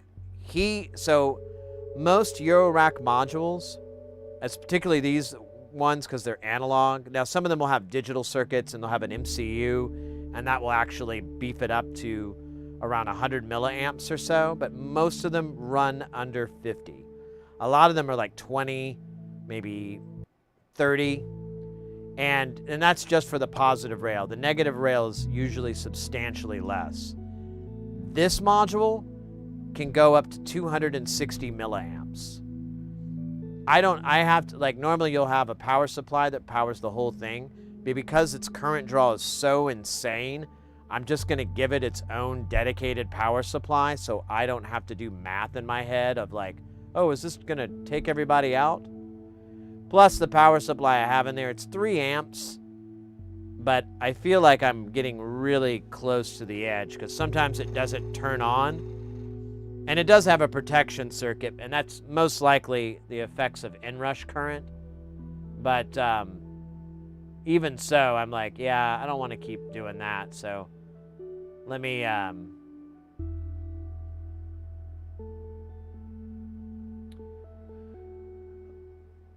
just give it its own power supply, and if that thing, you know, overcooks or whatever, you know, it'll be okay. It'll be totally doable. You talk about this. This is more of that thermal, I believe, because it's the center punch here on this IC. So it goes to that, and then it just whacks it. I think he does the same thing sort of over here. No, he doesn't on this one. Well, he kind of does, because he does create a couple of extra lanes off to the side.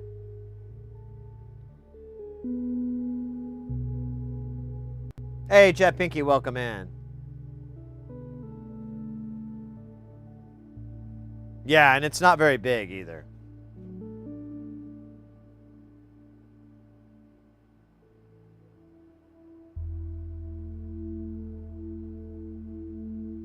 Honestly, I would have preferred if he would have just went with like a 4-layer board and just had like massive planes, you know, ground planes to wick the heat off, but I don't think the software he uses is capable of more than 2 layers.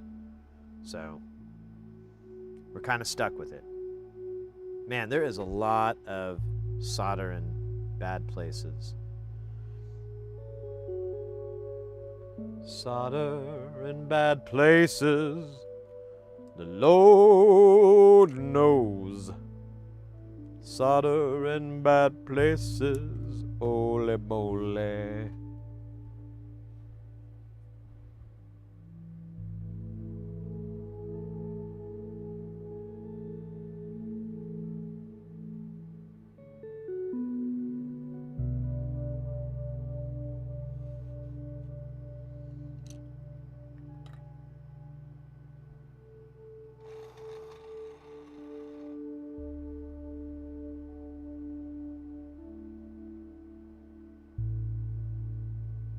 Come on.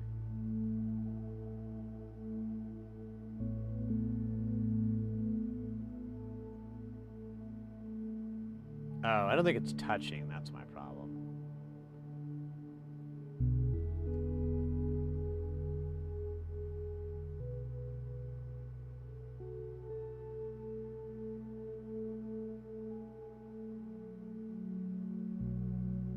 Can't choose that.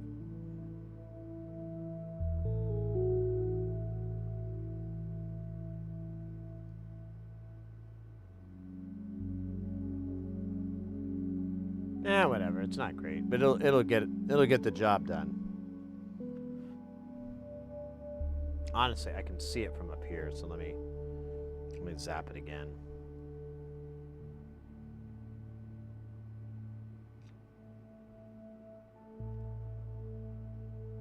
In a second here, I'll catch up on chat. Just a minute here. I just want to.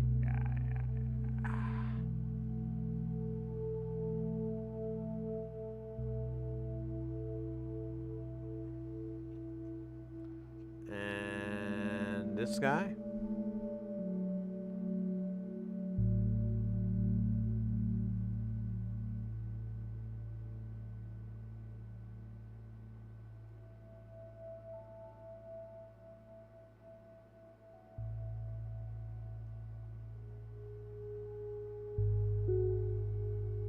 And this guy.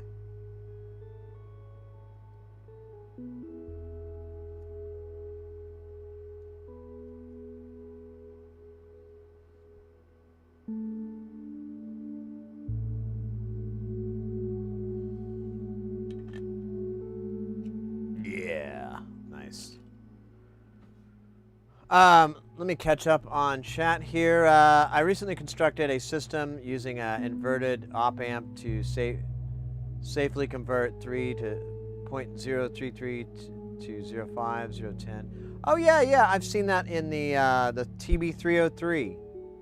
It uses an op amp to as like a voltage booster.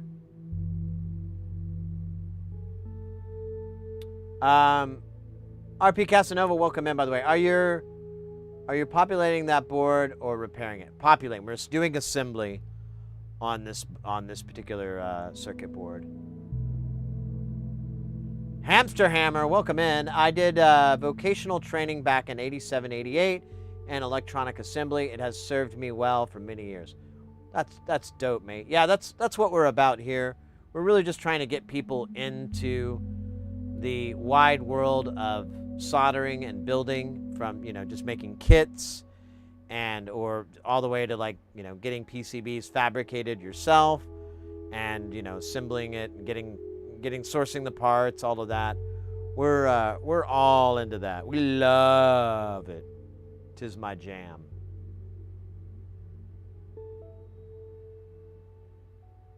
Tis my jam.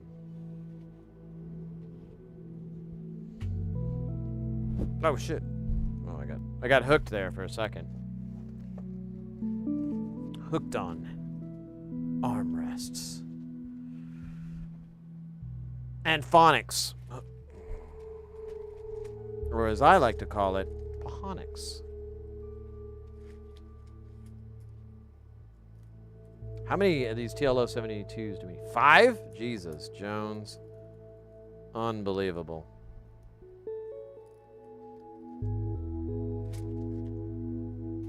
Whoa! Unbelievable. Oh, man. Let's have some more juice.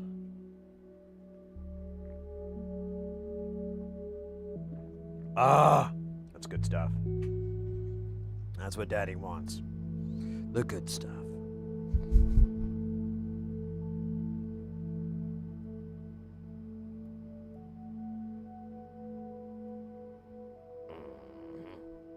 Yeah.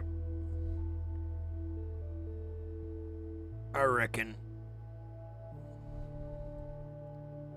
I don't have to kill nobody today. Oh, maybe we should 90 this board since all these guys are going that way. Whatever that way is. I don't know words. All I know is sounds. All I know is food and ball.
I worked at Carver Corporation. Oh, the amp guys.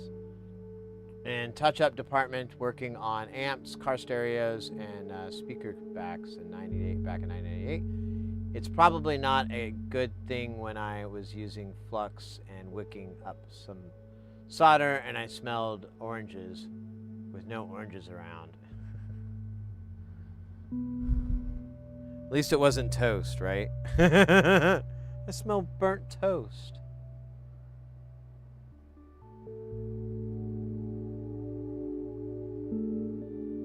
Well, I do have a little fume extractor here. He does a pretty decent job.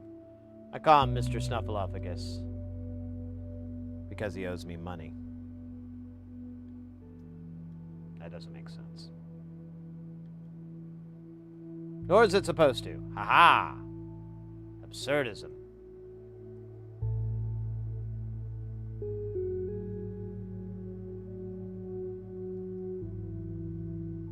Oh yeah, the good old that's the juice magic of the bent conical, the J-tip. It is so nice just to be able to rub it right on them right on those pens and just rip, rip, rip, rip, rip.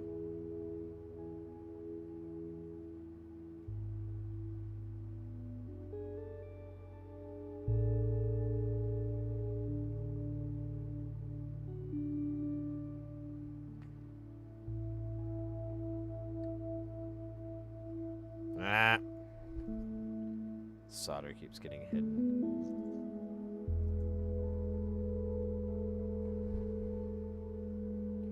What?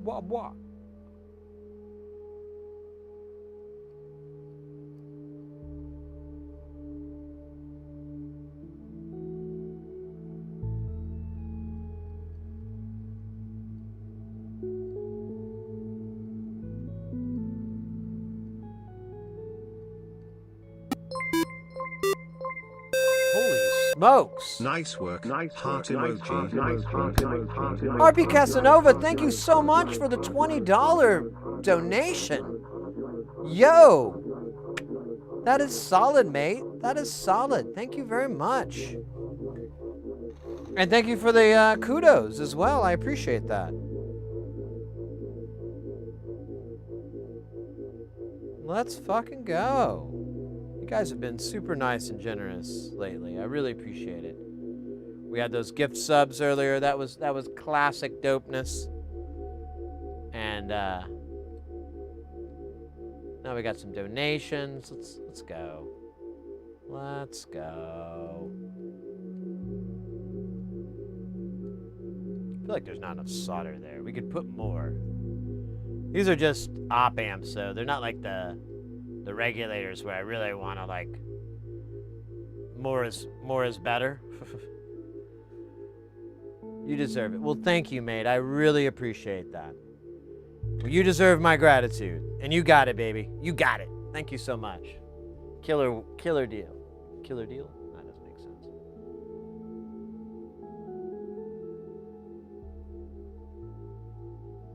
Marmalade.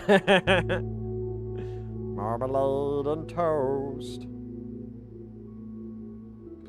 Oh, damn it. I keep moving this solder, and I need it to just stay in one spot. But for some stupid reason, I can't do that. Wow. That's awesome. $20 dono.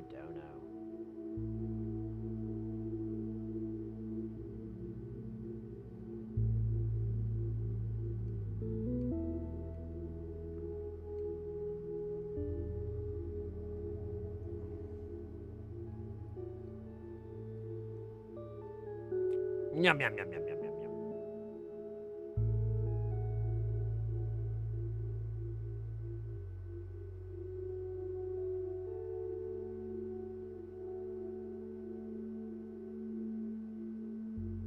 yum. The bent conical's fine for through hole. Like, you know, if once we go to start doing all the through hole stuff, I'll just keep using that tip.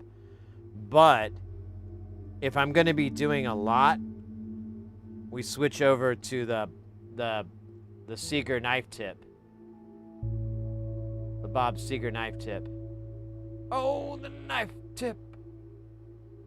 Never gonna stop telling that joke, even though it's stupid as hell. It's funny to me. And sometimes I need a laugh.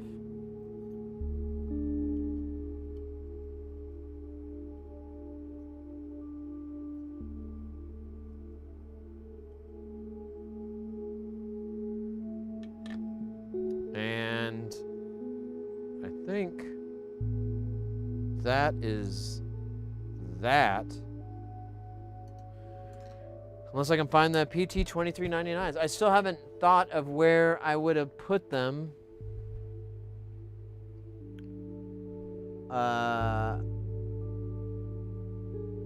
Let me just look over here really quick. Because I'm like, well, what if I put them in a little, no. They're in like a box, and it's a white box, and it says on the side, written by yours truly, $23.99. And, well, it says PT $22.99. It doesn't say yours truly on it. That was just a bit. Yeah, that's so annoying. I don't remember where I stuck them last. And I don't know why I would put them anywhere other than where they're supposed to go. I have a bad feeling they might be in the pit of despair, which is kind of where I just keep throwing stuff and I don't know where to put it. What's this over here? Let me see what this box is. I think this is like old printer ink. Yeah, that's what it kind of looks like. I'll let that go. What is this? That's more of that. Heat shrink paper. Let me just look over here. No, none of this is looking like our man. I know it's here. I bought like so many of them. But I forgot to put them where they're supposed to be. I don't know. I don't really want to feel like we should be playing the blame game here. I mean, who's at fault and how it happened, you know, isn't going to help us find it. Or will it? Yeah, it won't.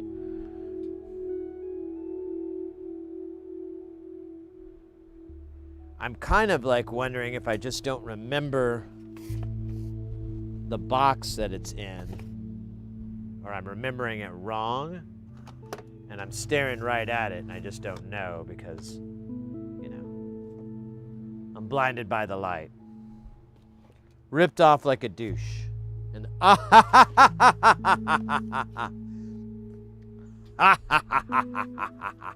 remember in Thriller? Do do do do do do do do do do. Hey, Water Reyes, welcome in. What are you up to? You know, 555. 137 right now. Feeling pretty good. No, mate, we are, that was stupid. We're working on this eurorack module. And I just found this part that I couldn't think of where the hell it is, even though I was like, I know I've seen it. And it was hiding between the cheeks, which is the name of my tell-all book, Sid Heresy, Hiding Between the Cheeks. Wow, who thought when I bought 25 of these that I'd use them all up? Me, because that was the plan.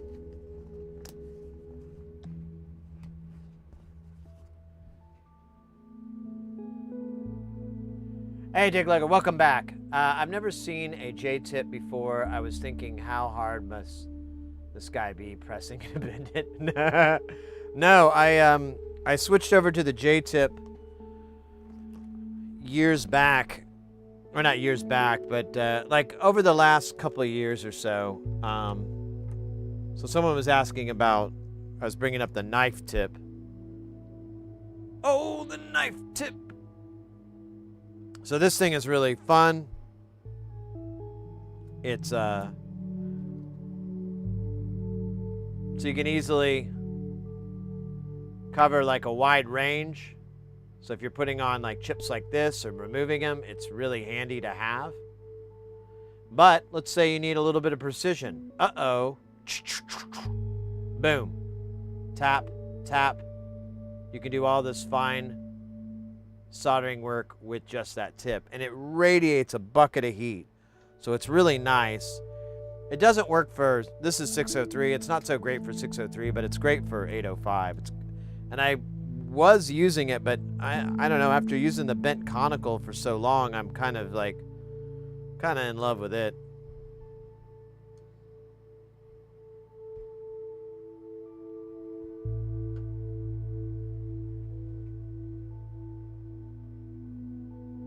Yeah, it's at a high temp. RP Casanova, I've been waiting for 8 days for an HDMI board I ordered for my new stream. DHL is taking 11 days to move it from California to Arizona. Ugh. Lame. It should never take that long. Should never take that long. I just realized it's Walter, not what I say, waiter. I think I did. Sorry about that, mate. It's the fonts and my crippling eyesight. Mostly the fonts, though. I'm really going to blame the fonts, but not myself. That feels inappropriate.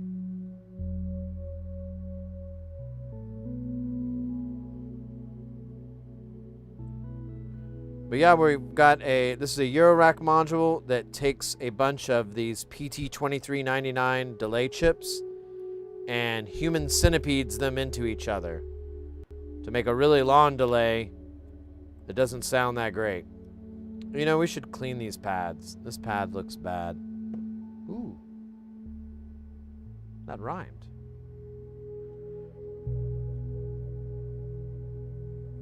It's like that song by The Police. This pad looks bad to me. The solder is broken.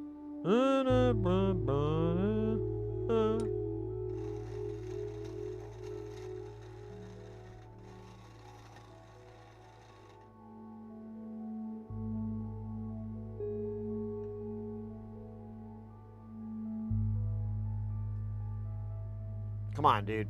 There you go.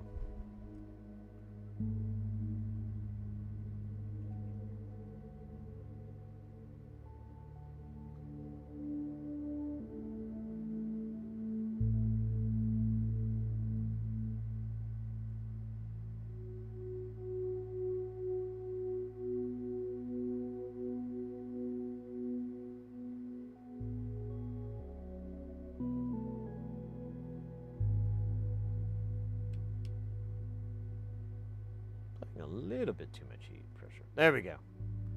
Oh, is that? Hey, what's that? That's 1, 2. Let's get that one. A 1, 2. A 1, 2.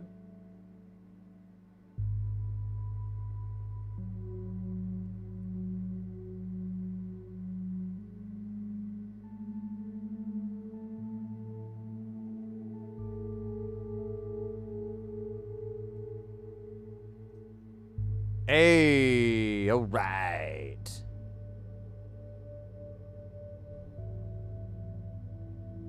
I'm doing a flyby here. I think we're good. Let's place the rest of these bad boys. We'll solder them on. Then we'll call our mom. Ma! Guess what I did? Who's this?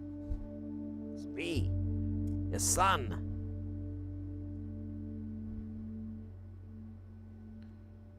It's late. Yeah, but it's Saturday night. You're retired. What the fuck is late to you?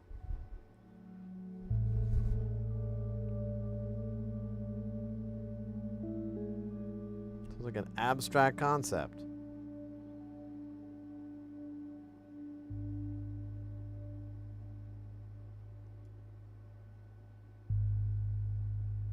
Man, I gotta get my hair cut. I was just remembering that. I totally forgot to call that guy or text him. Now I have to, like, use some sort of telepathic ability. Like in Dune.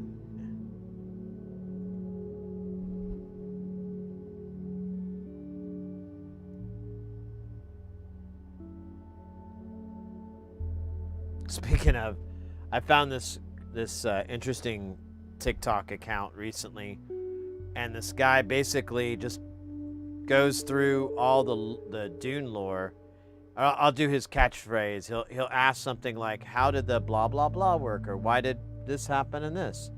"Hi, I read all 23 Doom books, so you don't have to." And then he'll go through, you know, some bit within the story or the universe or whatever, and it's really fun, really interesting. I've been enjoying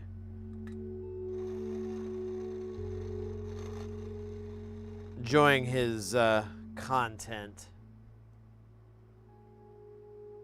Oh, what the hell's this?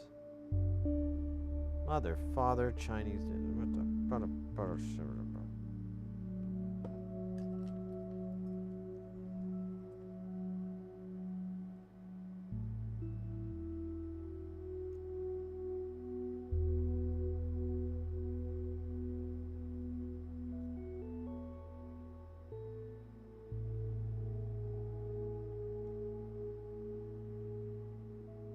Yes. All right. Let's try this again. This time with our pants on.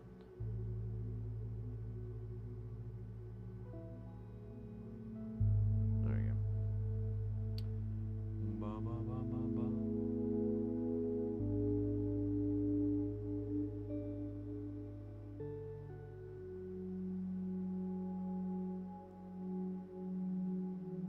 Booyaka.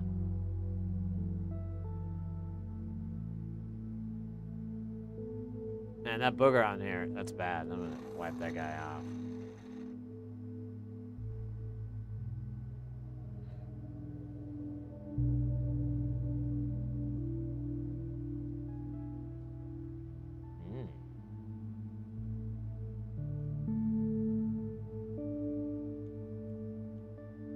Nah, we need some more.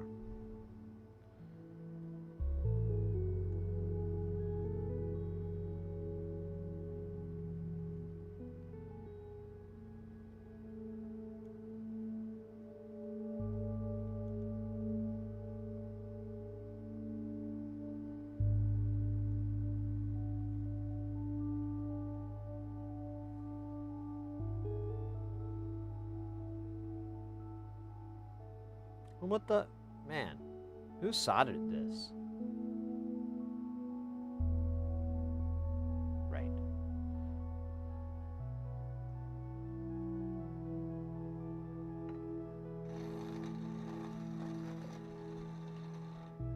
Oh.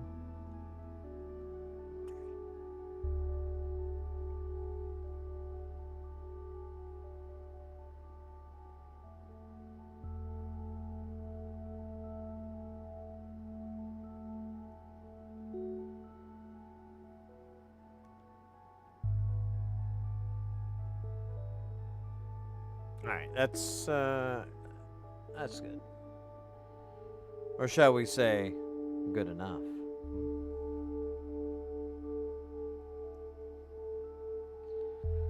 All right, let's get some solder on this guy.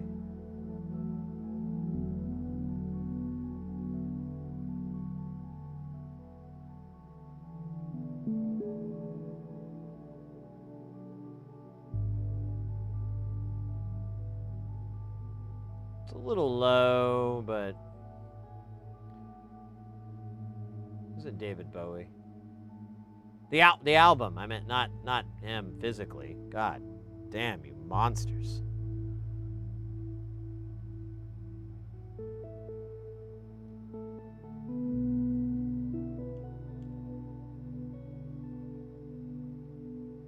It's dark, y'all.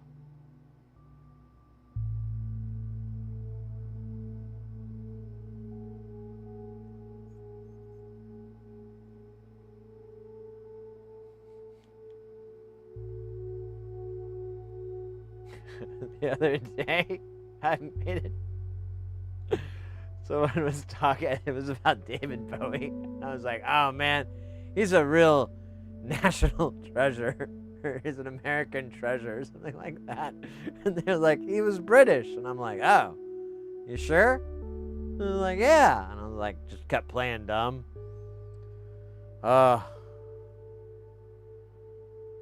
I'm just making fun of, like, people will often use, like, these platitudes that are just completely void of any meaning or whatever, and they'll just say it to say it, or I don't know, maybe it sounds good. I don't know. I'm guilty of it too, so. But I don't know why. And keep enjoying making fun of it.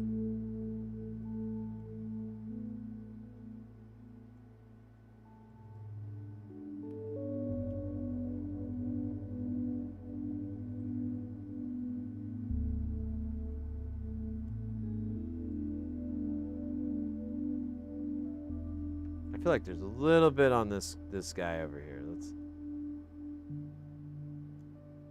Let's ruin his Saturday night. Yeah. Oh, that one is. Oh, no. Oh, scheisse. My earpiece fell out. Sorry, what? They're attacking? Now. Ready the Butterfinger.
Hola.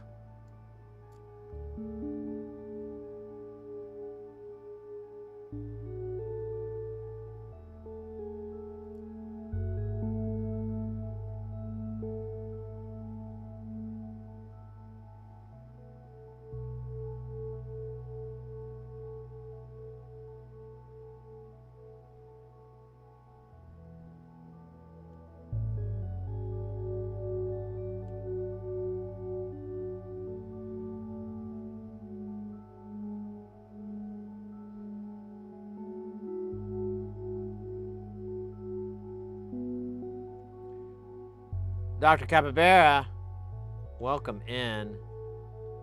Second, I'll read your chat message. Stumbled back into the stream watching you do something really cool again. Mate, you're too kind. Thank you very much. I appreciate that.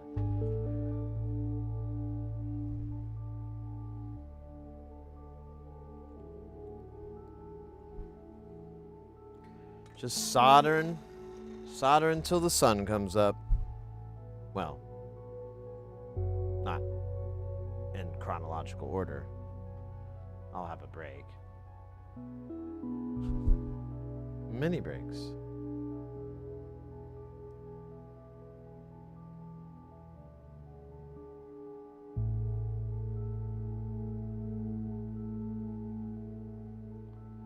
Sun soldering stream.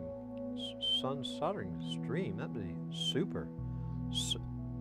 Say, someone said something about that?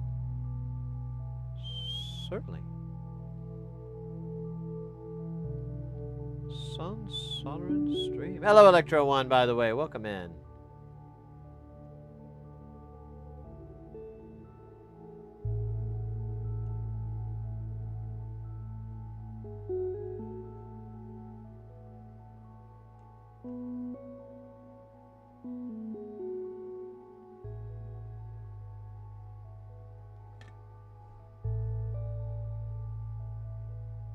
All right, we got to remove this little bump. Normally, I would remove little bumps in a different manner. But today, and in this particular circumstance, with this particular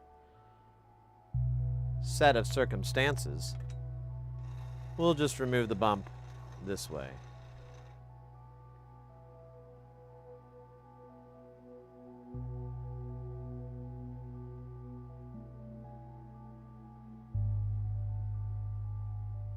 Bum bum bum bum bum bum bum bum bum bum bum bum bum bum bum bum bum.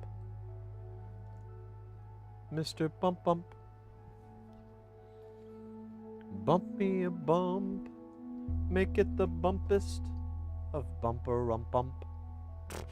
Alright, sorry. In my head, it was gonna be pretty bad. I probably should have recognized that. Better recognize.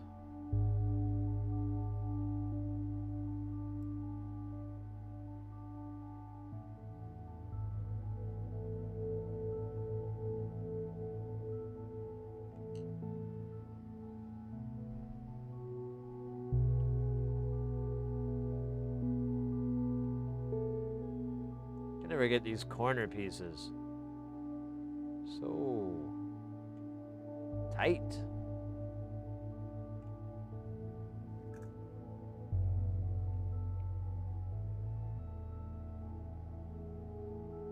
I once asked my IT for chip for advice and only gave me 2 binary options. Ugh. Option 0 or option 1. I know. These little boogers, they talk to me all the time. Mostly in screams, though. Their screams are so loud. They're deafening. But, you know, nothing a good scream into a pillow won't fix. For a time. Bumbaclot. Bumbaclot make curry goat rice and peace. We should go back to that. That was so fucking funny. I'm gonna get my dumb curry goat rice and peas. How's this guy up here? Is he gonna be a problem?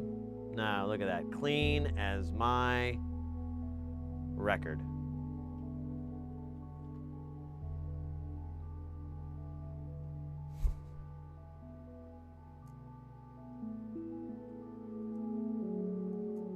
Come on. There you go.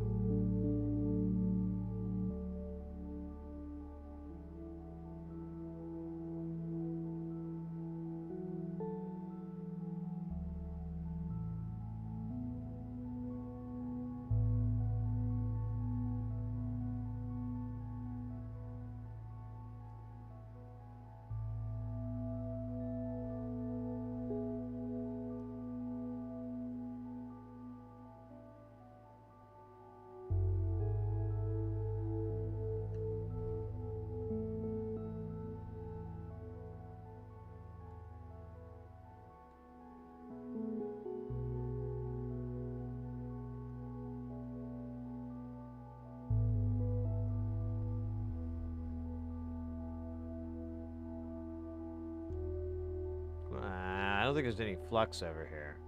It's just a guess. It's an educated guess. But, to be fair, I dropped out before completing my education on guessing. Really, I just didn't think it was for me. And so did my teachers. They said, Sid, your educated guesses are awful. And you should be ashamed of them. You should be ashamed of even being here. So I left. Joined the Royal Clown Army. Fought Persephone until the summer months begin again. A never-ending cycle, really.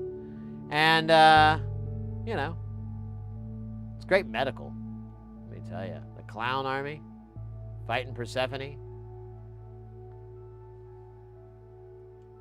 It's like, I mean, the dental plan's the real winner. That's where I'm jumping on. Wait. Which Instagram was it that had that 4-stack parallel flying sub-array? Oh, it wasn't Instagram. It's on the Discord. We can look at that again in a minute. I mean, I haven't looked at it in days. It's got to be a weird...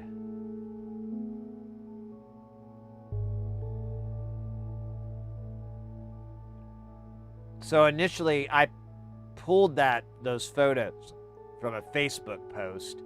There's a Facebook group called Smart Users, SMAART, that software, and the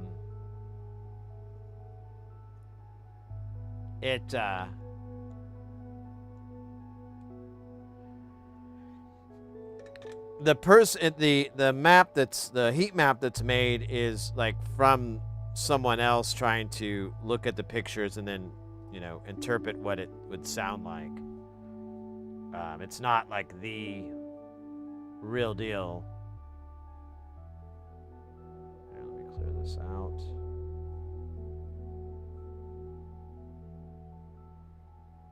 Let's see. Let me go to...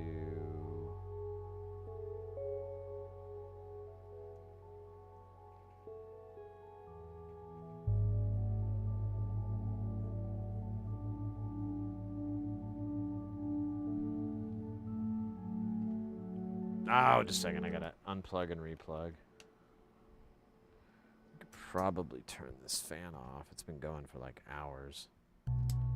I think I really need to replace the filter on that thing, but I have been busy. This board is done. We can actually clean the... we need to desolder some spots. I'm gonna just do that on the silicon.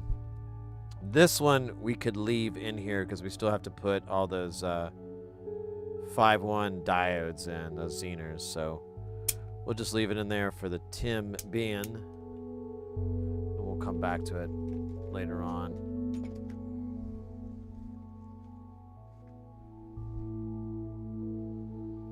Oh shit, sorry, I thought we were looking at the overhead. There we go. So there's the cardioid subarray.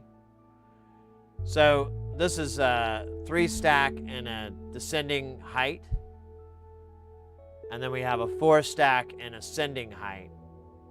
And they're basically to accommodate, like, there's a lot of text missing from this. But they're 2 different festivals, 2 different things, and their intention, this one is to fire downward. And then obviously this one is to shoot upward. So I assume it kind of curves a bit as things go on. And the intent is also to try to keep bass off the stage as much as possible, but you can tell that doesn't... Wait, this is the 4 down? Yeah, so it's kind of confusing. And I believe this is the downward firing one. And then we have the upward end firing one.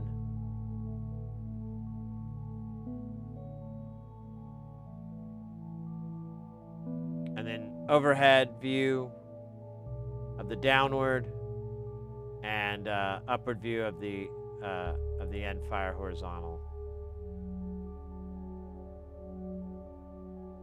They're both end firing. I don't get... Oh, yeah, it's not really.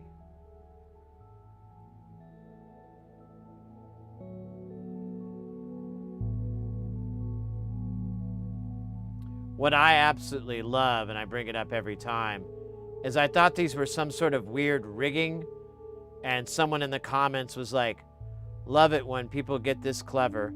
So this is pipe. It's more commonly referred to as Schedule 40 pipe. So it has a fixed wall thickness, and it's steel. And I thought these were some sort of rigging bands, but they're just truck straps. So they just ran the truck straps in between, click, click, click them down to hold the pole, and then, you know, hoisted it up. So that way they're not swaying in the breeze or anything like that, because it's such a large monolithic load that you really just, you don't have that issue so much. But I loved it because I thought it was, and this one's a little simpler, but I'm not sure how it's being held on there. It doesn't look like straps. They might be tying it through. You know what? It looks like they might be what's known as span sets ran through the handles. I'm almost positive that's what it is. It's spans ran through the handles. So this is in general.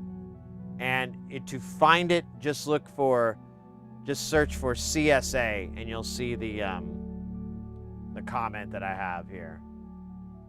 So cardioid subarray, CSA, and you'll find the whole bit on it.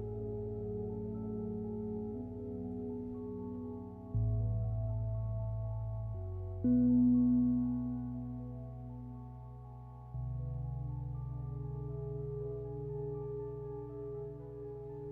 me go to the fucking beep-a-doop, beep-a-doop, beep-a-doop.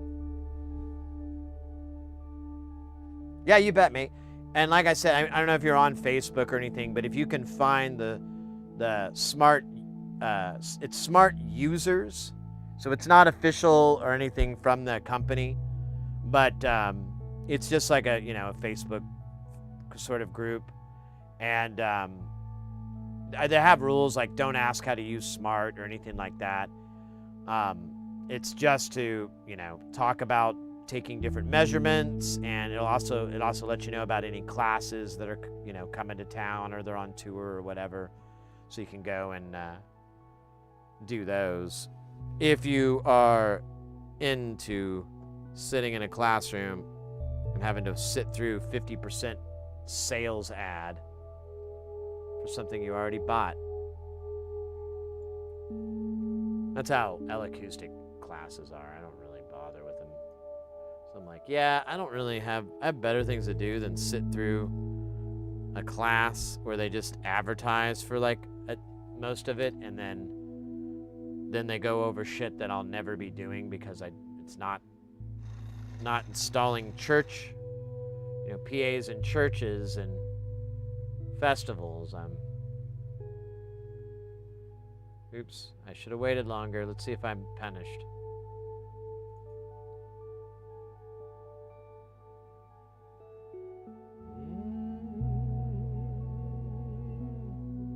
No. All right, let me look here. I think we're good. Let me look at this hole here. It looks like it's got crud in it, but I think it's just flux. I think it's just fluxed enough. What is that? That does look like something. Oh, it is flux. Look at that. That's funny. Yep. Awesome. All right, let's, oh wait, what's this? It's a tiny piece. It's not gonna, wait, what's this? There we go. I think that was Flux 2. Flux 2, The Refluxing. Starring Kim Basinger as the Fluxter. And Danny DeVito as the Fluxinator. And Guy Fieri as Mr. Flux. And the ghost of Jimi Hendrix as King Flux of the Flux people. There's a theme. I don't know if you've figured it out.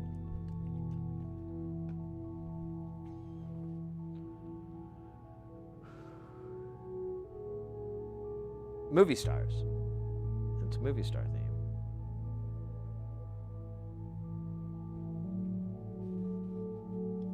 All right, let's scrub this little girl down. Ooh woo.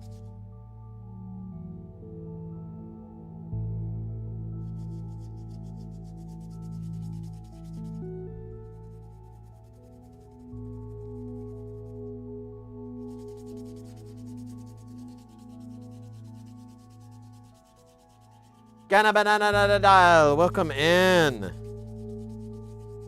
How are you doing? I hope super guile. Lord knows that's what it's all about. Here, let's get this a rinse. Put it in, Mr. Sucker.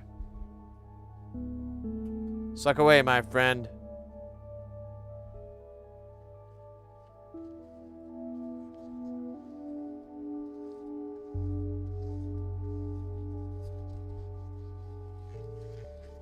Man, really made a mess on this thing.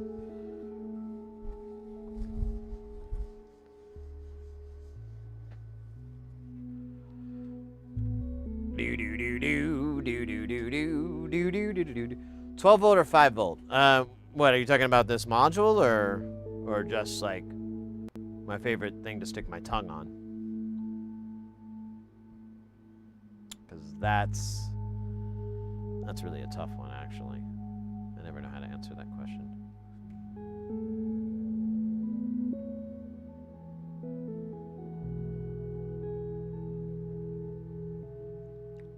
I'll try to guess. So this module is so eurorack is bipolar. It has a 12 volt positive and a negative 12 volt rail. And that's mostly to work with the audio stuff on it. And then, yeah, 9 volt is great. 9 volt's a nice happy medium, in my opinion, for tongue lashings. Yeah. A little zing, a little zap, but nothing that's going to make you crap. Which the state told me is not an appropriate bumper sticker to have on my car. Those fucking bastards. Anyways, what were we talking about? Oh, yeah. So this is 12 volt plus and minus. However, this particular module uses a 5 volt chip, and there's like 9 of them. So there's 9 5 volt regulators, one for each one, because there's a big, we were talking about earlier, this thing's like a big current hog. Uses 5 or 6 times the current that a typical eurorack module would take. So, you know.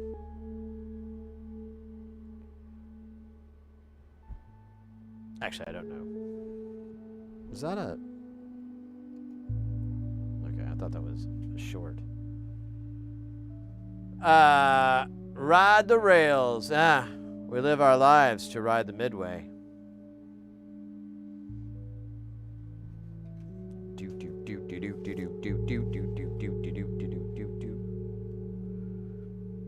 Yeah, man, it's kind of dumb. We just need Zeners.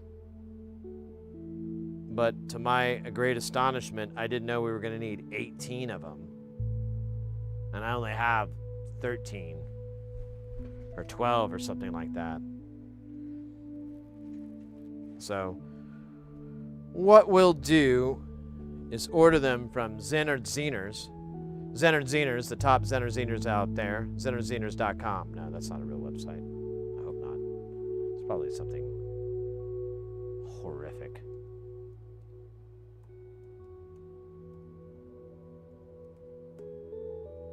Oh, look at that. We could totally buy that domain name. And then have to renew it every year. Because it's a terrible domain name. Any good physical resistors yet? Resistors? No, I don't think I've ever messed with those. I've heard that I've heard of that being used, but I've never messed with one. I'm not too familiar with it at all, honestly. I'm gonna go to the restroom really quick. Nature's calling. That's like a hang loose sign. supposed to be a phone, but, you know, what are phones these days? Be right back.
All right.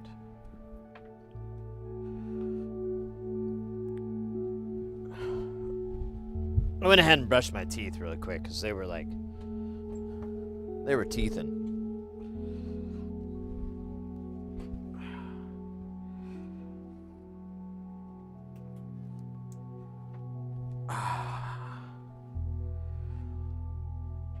Oh man, feels good.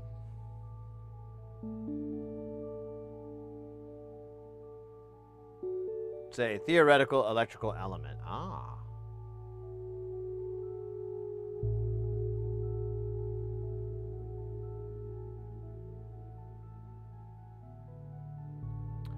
I see, said the blind man to the Pulitzer Prize winning pole vaulter.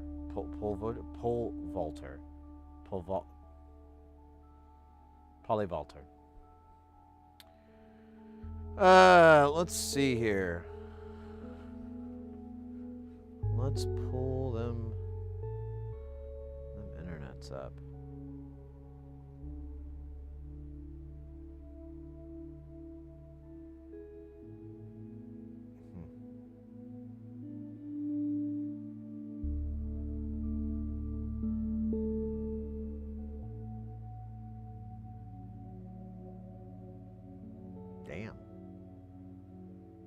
Damn.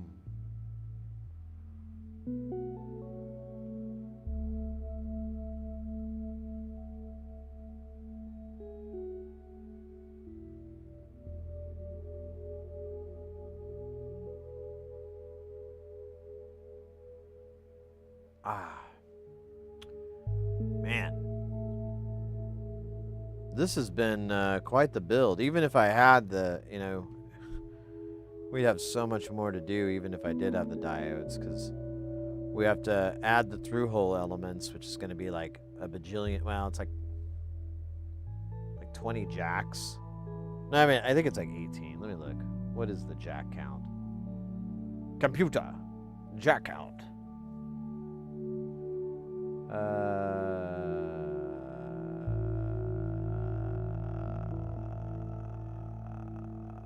12. And then there's 3 pots. And we have all those things. Just don't have all the Zeners. God damn it. I can't believe that's holding us back. It's so dumb.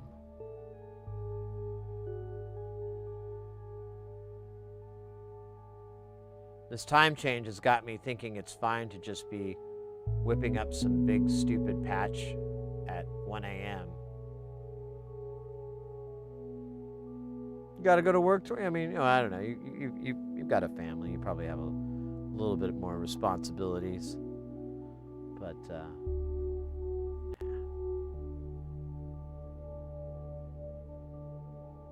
go fucketh thyself. But don't you get like, you get to start back, right? Like it goes an hour back, right?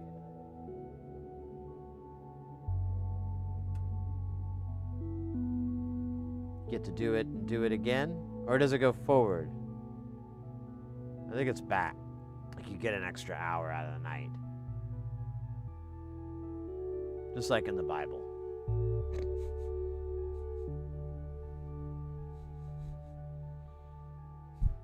And Abraham meant it. And he said, give us another hour. And so be it. I have to work. It's just gonna get my clock turned around even worse. Yeah, I guess that's true. Next week I'll be going to bed at the equivalent of 3 a.m. instead of 2. Fall back, spring forward. Yeah, that's right. Here in Phoenix, in Arizona, we don't do daylight savings time. And I hope that never changes. It's like one of my favorite things about living here is we don't screw with that noise, and it's really efficient. Can't say enough good things about it.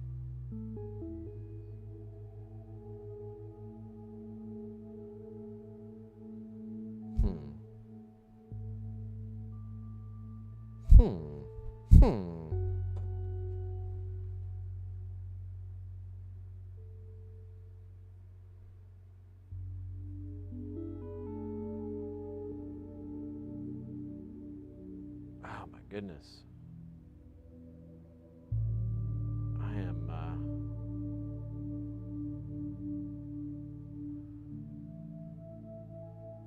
starting to get a little tired. How long have we been streaming for? 11 hours just now. Let's go. Take that. Woke up at 11 o'clock, 11:30.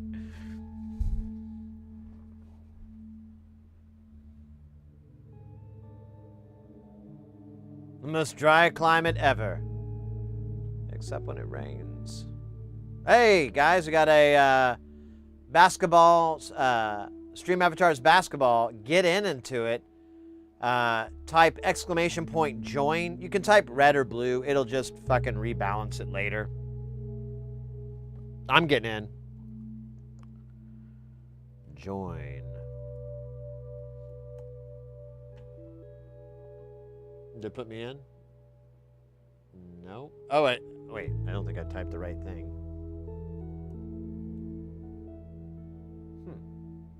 Maybe you do have to type join red or blue. Why is it not letting me join?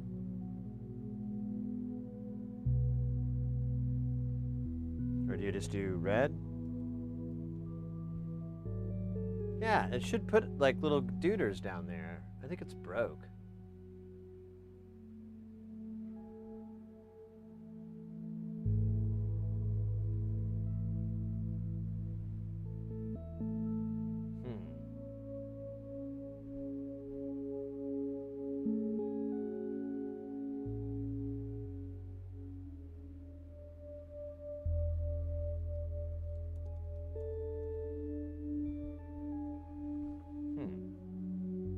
Let's see what happens.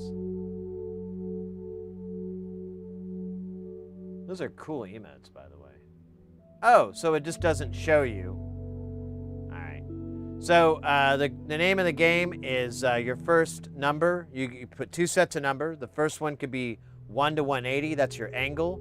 And the second number is 1 to 100. That's your power. So I'm going to do 100. And I'll try 66. Put that in. Not even close. And it's like first come, first serve. So spam in your numbers as quick as you can. You can steal from, you can steal if you see someone making it close. You can try to take that.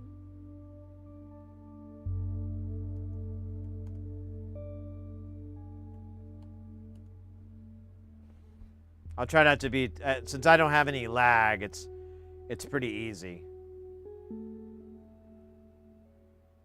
So Moz, it's, you have to be in the game. You had to join at the beginning. But there is another version of this where anybody can join in. It's basketball free-for-all. We could, if you want, we could restart this and do it as a free-for-all game. I'm kind of into that. That way we can all play. Let's do that. Let's do that.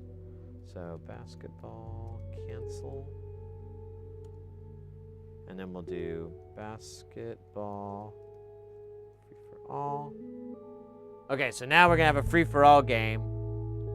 It should, there we go. So now it's first come, first serve. Anybody can play. Let me give you a better background. So you can, well, that's not better. There we go. So now it's same thing. Anybody can join in. It's anybody's game. YouTube can play as well as Twitch. Play along. And the name of the game is to get to 7 points or have the most points by the end of the timer.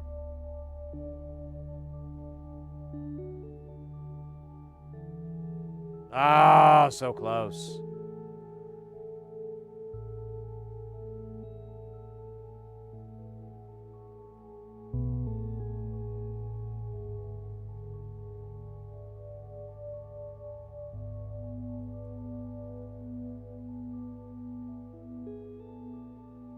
There we go. All right.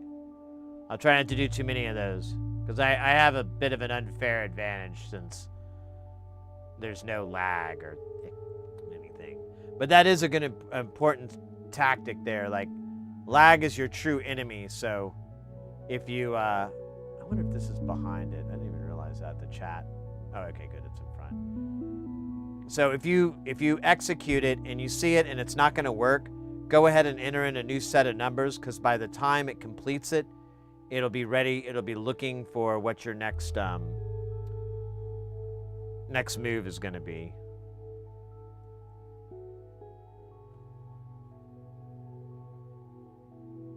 There you go.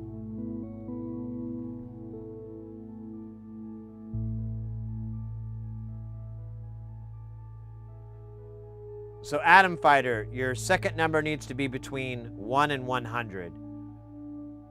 I don't know what I think it'll just do max if you type over that, which, isn't going to be bueno.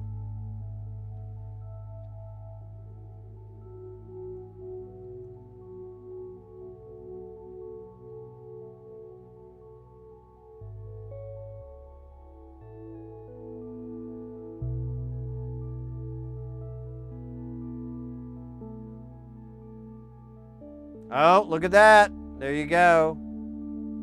Moz VIP coming in with their second score. Racking it up. Now, anybody can enter in. You could just steal the whole game. Oh, scheisse, I just...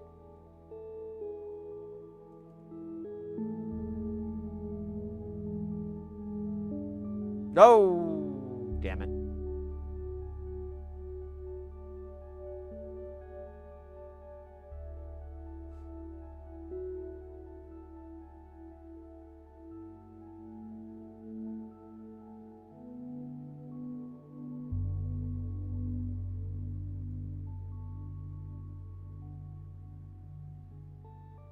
Oh, there you go.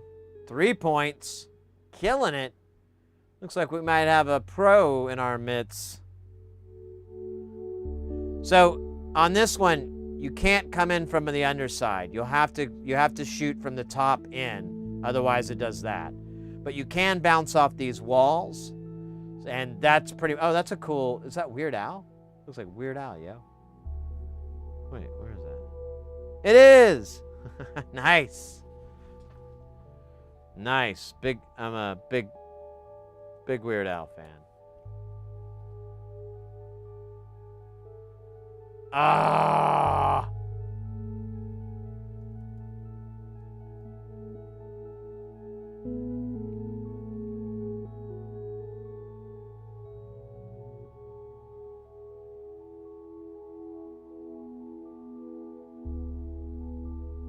Ah. Almost there.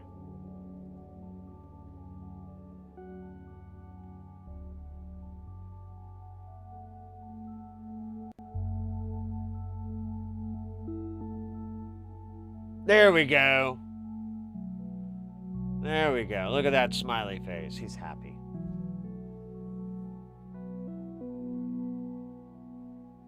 It's a happy Michael Myers.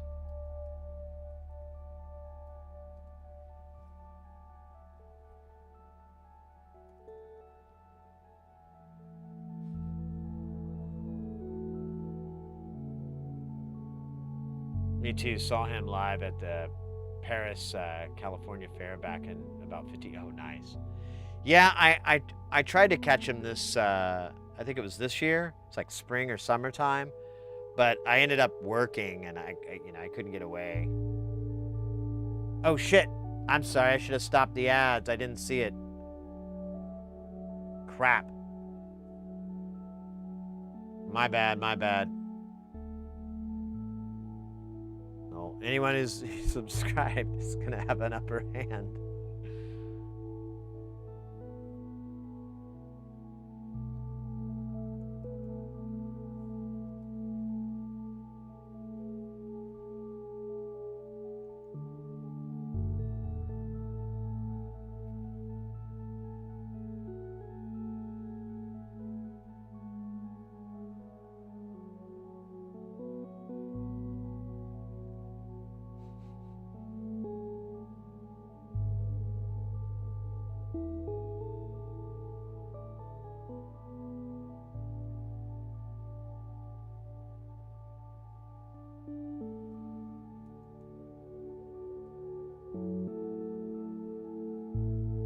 Oh, there you go. Damn.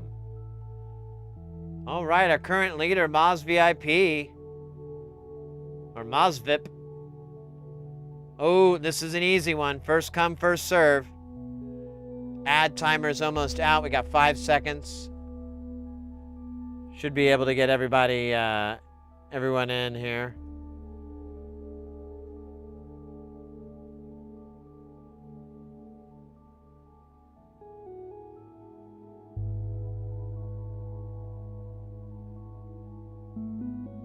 Oh, that was terrible of me.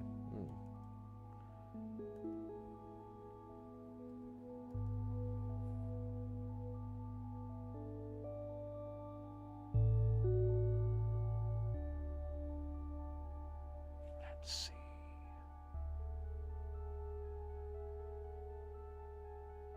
Atom Fighter coming in. Let's see. Oh, no.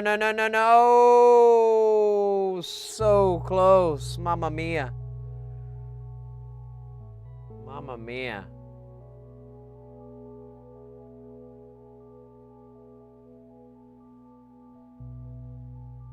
There you go. What happened to Dr. Caballero? I haven't seen their moves. Oh, this one's gonna be tricky. This one's gonna be a little tricky.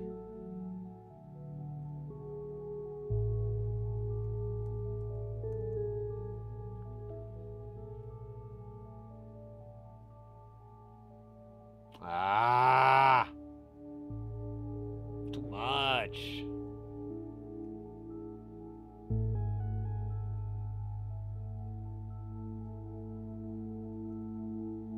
Oh, there you go. Maz, 6 points. 1 point away from taking home the championship ring and trophy and championship chocolate supply.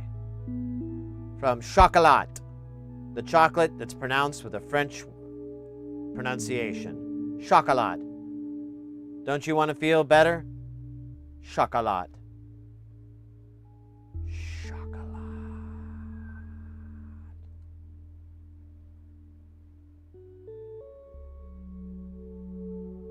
That was dumb.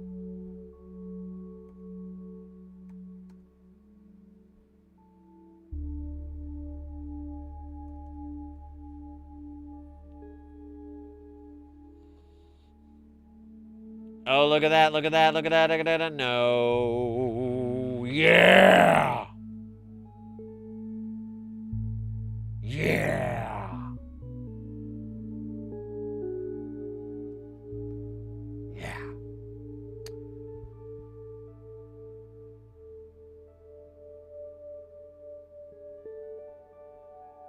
Oh, shit. Let's see. Last one, 30 seconds on the clock. Can Maz take home with the single shot? Or will they rest on their laurels? Laurel leaves, that is. Or will Sid? No. Womp womp. Oh, look at that, look at that, look at that. Yo! Right on the buzzer. Right on the buzzer. Whoa, from the half-court line. Didn't even need it, but put it in for that bow on the top.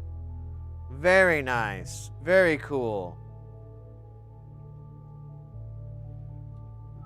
Kudos, mate. Kudos.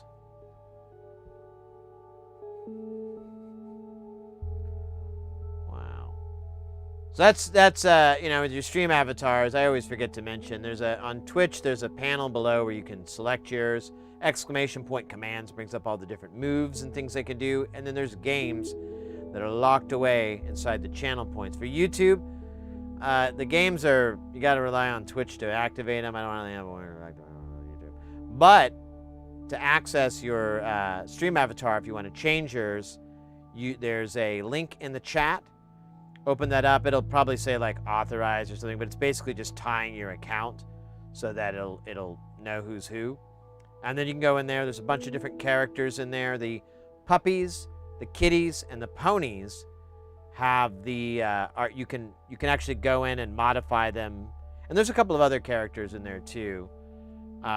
You can go in and modify them and have a good old time with them. It's fun. I like it. I like it. Oh man, what? Really weird. Why does it say that there?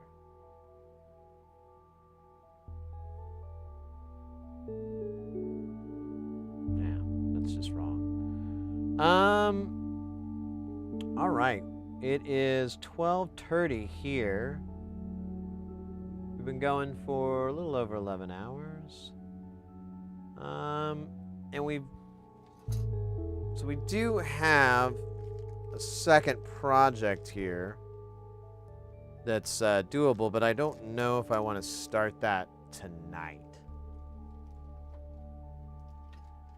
Kind of feel like starting it Tuesday. But I'm also annoyed I couldn't finish this one off. But out of all the parts that I was able to oh, there it is. The Zener diodes. So dumb. But I've already put I put 50 or something like that in my Mauser suitcase, so that'll work. What's on deck? What do you mean? What does that mean? The captain? The skipper too? The millionaire? And his wife. The movie star. Professor, right? Professor and Marianne, they're all on deck. I think.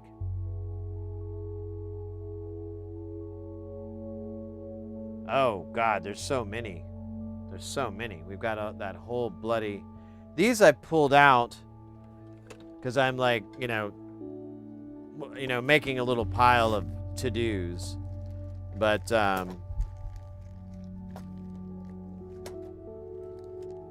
yeah, intimacy. I'm gonna need a transformer. No, no, no, no, no.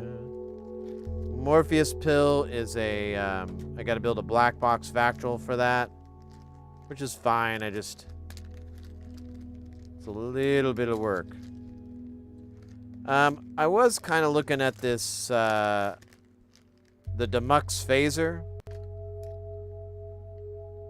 Oh, that's right. We need all these DG 408s.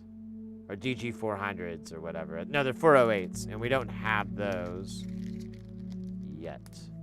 But I've got a Mauser order together that has a lot of these bits, so I might just put that in tonight and then hopefully get it by maybe Tuesday? I doubt Tuesday. It'll probably be Wednesday when it comes in, but could be worse. This needs a oh, maybe not. Oh yeah, I was like putting off doing the couple comparators because I already have comparators and I'm not really using them. The Choppa is a bunch of through-hole stuff. There's a lot of through-hole in here that I guess I'm gonna have to do. I just really, really, really hate doing through-hole these days. But you know what? Let's look at this real quick. The Mobius just, yeah, that's what you were saying. It kind of put me off from it a little bit. So the good news is this has all the resistors are vertical. And with vertical resistors, a great hack that you can do is just put 805s in them. You'll basically, here, I'll show you. Show you what it looks like. So you'll basically fill these two up. So you'll fill these two solder points up, and then you can just solder an 805 right in here. 603 will fit too, but here, let me get an 805 so I can show you what I'm talking about. Show you what I'm talking about. Oh shit. Well, no.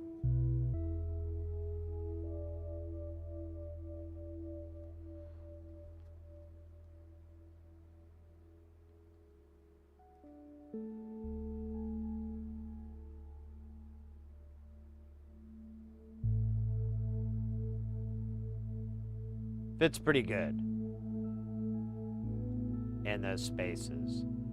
So you can do that for all these resistors. You can do it for the diodes. It's kind of hell on earth, but you can do it.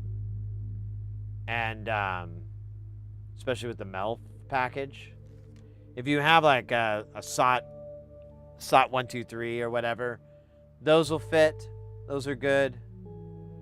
The capacitors are not going to be as easy. So I'm going to just put regular unpolarized 10 ohms here, or 10 microfarad. And then I'm going to put tchotchkes in these 10K place. Because that's kind of what he's doing nowadays, and I like it a lot better. Let's see.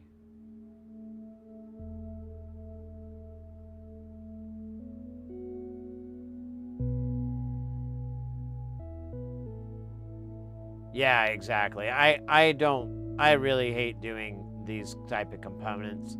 Now, obviously, these transistors, you're kind of screwed. You're just going to have to do it. But I have plenty of 847s and 857s, so it's no big deal. But, like, yeah, this 1 microfarad fucking dumb thing. Not looking forward to that. But you know, we could do this. Now, it does take, I'm going to have to get a DG411 in a dip package. Oh, no, I won't. What am I talking about? Yeah, there's no dip packages in here. So this is honestly very doable. What are these caps here? Oh, they just say C. Oh, they're Spanish. Hola. Me llamo Sid. They're not talking. Maybe my pronunciation is bad. Well, somewhere it tells you what C's are. It's probably in the bill. But,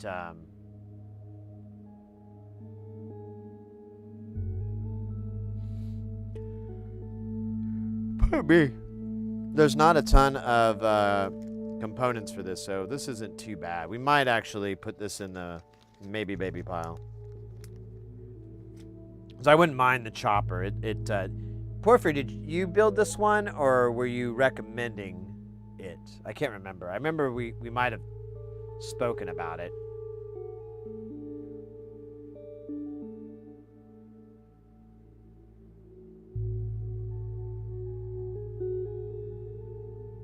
Oh, really? On Monday? Kudos. Yeah, I didn't know about that transformer. That looks really cool. Prison. So, I want to do the path filter, but it's like, I think the only filter I have in here. And it's like, I think it's the last of all the filters. So I'm like, I don't know. Kind of want to save it. Oh, man. I forgot. The cowbell one is pretty wild. Now I do need these stupid, oh wait, do I just need a positive one? 78 LO5, let me check.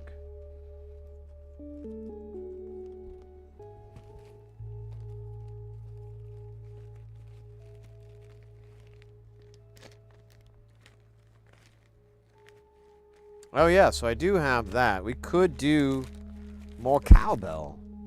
It'd be great. You know, this particular module is special to me in a way that you could never understand. But to me, it's hilarious. No, okay, I'm gonna stop. It's like a bad Christopher Walken. It's as if he's drunk. Or possibly in pain. Okay, so there's the Chat Noir. I don't really feel like building black boxes today or anytime soon. I will, but not soon. This uses a DG, but I think we have to order one for it because I don't have the kind that they want. Neuron, this is all a bunch of through hole, but dude, there's nothing to this. And there's not a ton of through hole on here. What the fuck? Look at this thing. Yeah, you've got some resistors, some diodes. Damn. Let's put this neuron in the maybe baby pile. I can stand a little bit of through hole. And then we've got this thing is going to be a while. I got to get the SEM 3340 chip, which I'm not excited to go find. I know it's not hard to find. It's just not fun to find. Giant Bono. I forgot what this was. Oh, geez. 4046 and 2399. Yeah, I have to get more of the through-hole versions of that. The path filter? Oh, the bidirectional chopper, you mean. Oh, the path? Oh, it's not really a filter? Yeah, I guess you're right.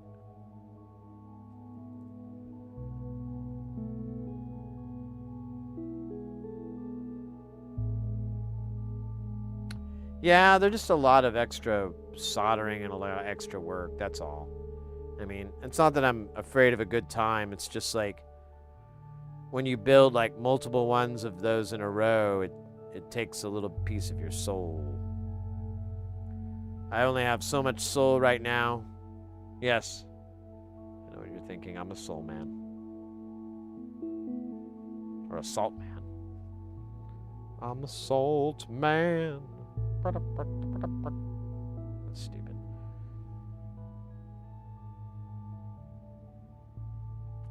So the bottom's a delay with the PLL. Yeah, I noticed the PLL filter knob there. And then the PLL 2 delay knob. So, like, Sauce of Ounce is a bunch of through hole. Ugh. Bools, that's an old one. Oh, Scheisse, and this has got 1206 components. Jesus. Those things are bigger than me.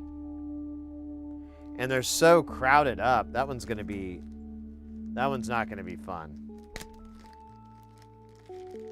I'm not really looking forward to this. Look at this shit. Oh, here.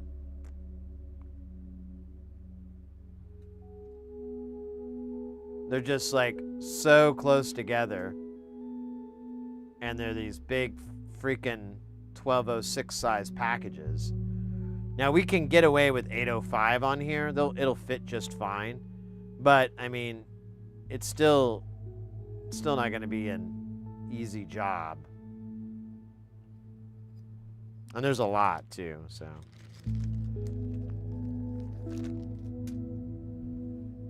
Yeah, you can use 805. It's fine. I have some 1206, but I don't think I have enough to do that whole thing. And then Sieg. That looks like a lot of through hole too. Yeah, there's the suppository. Why is this at the bottom? Oh yeah, you make a giant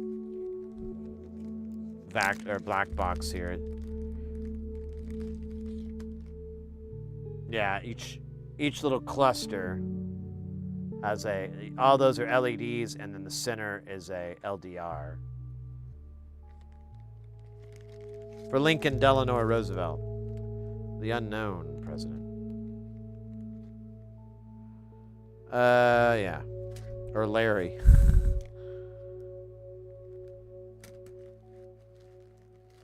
Yeah, we've got a lot of modules here. I'm not really worried about running out. And we have that group buy. I'm going to restock on a bunch of stuff. Get some stuff for Jamtown, too. So there's a couple of these things I'm like, man, these things would really rock in Jamtown. I should just put them over there. But I still want them in Space Station, so gotta make it again. Just like in the movies. Sauce of Ounce, Router, Sieg, Stooges.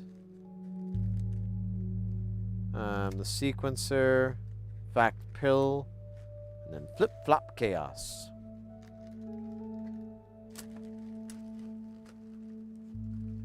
I accidentally bought a shitload of 603-104 caps, and I'm just forcing myself to use them up as punishment. Yeah, they'll fit. What value?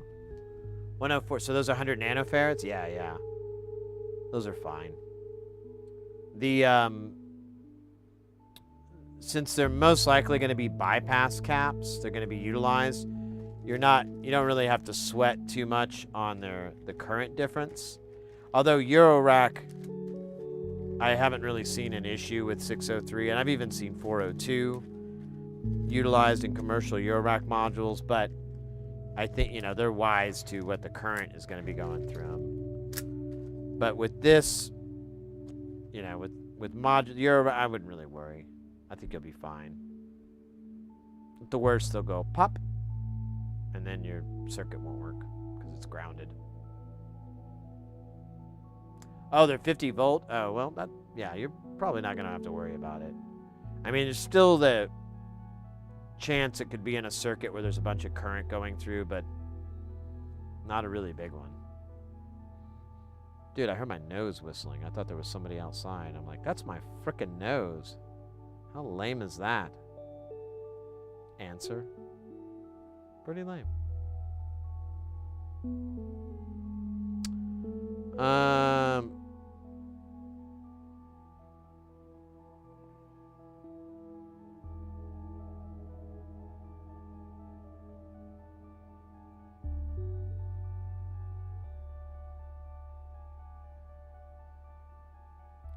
Let's see what's going on. What's in the jungle?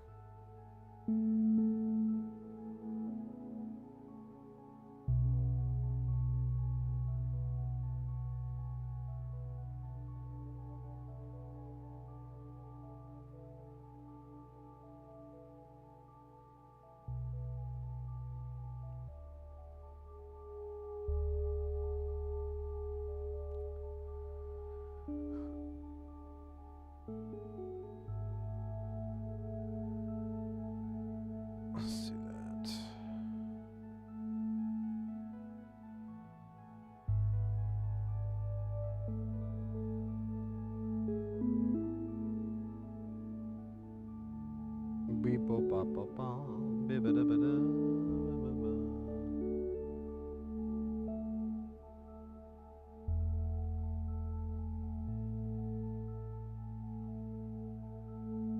Nice. Right. I think it's probably as much as we could do tonight. I'd like to just keep going, but I didn't get it. I think I only got like 4 or 5 hours of sleep yesterday. So maybe I should take it a little easy on myself, you know. We will be back on Tuesday. So if you're around on Tuesday and you didn't hate the stream, then you can come back. And if Tuesday doesn't work for you, guess what, baby? Thursday's gonna happen. Let me you know what? Let me double check my schedule here. Let me pull my calendar up. Ooh, November. Nice. Yeah, Tuesday I got nothing going on except streaming with you guys. And then let's look here. Thursday. So Thursday. Wait, wow, that happens fast. Thursday is going to be a later stream. Oh shit, it's going to be a little bit later. I didn't even think about this. So I'm going to get fillings done on the 6th, so they're going to numb half my face. And it's at noon. I kind of wish I would have scheduled this earlier. I can't remember what the option was, but so Thursday's stream is probably going to be a little bit later than typical. And with the daylight savings time thing, it'll be it'll be a little bit later than usual. But tell you what, if you're into social medias, here's our social media link. Maybe. Let me type it and then say that I have it in the chat. So there's our social media link in the Twitch chat. Let me hook our YouTube buddies up here.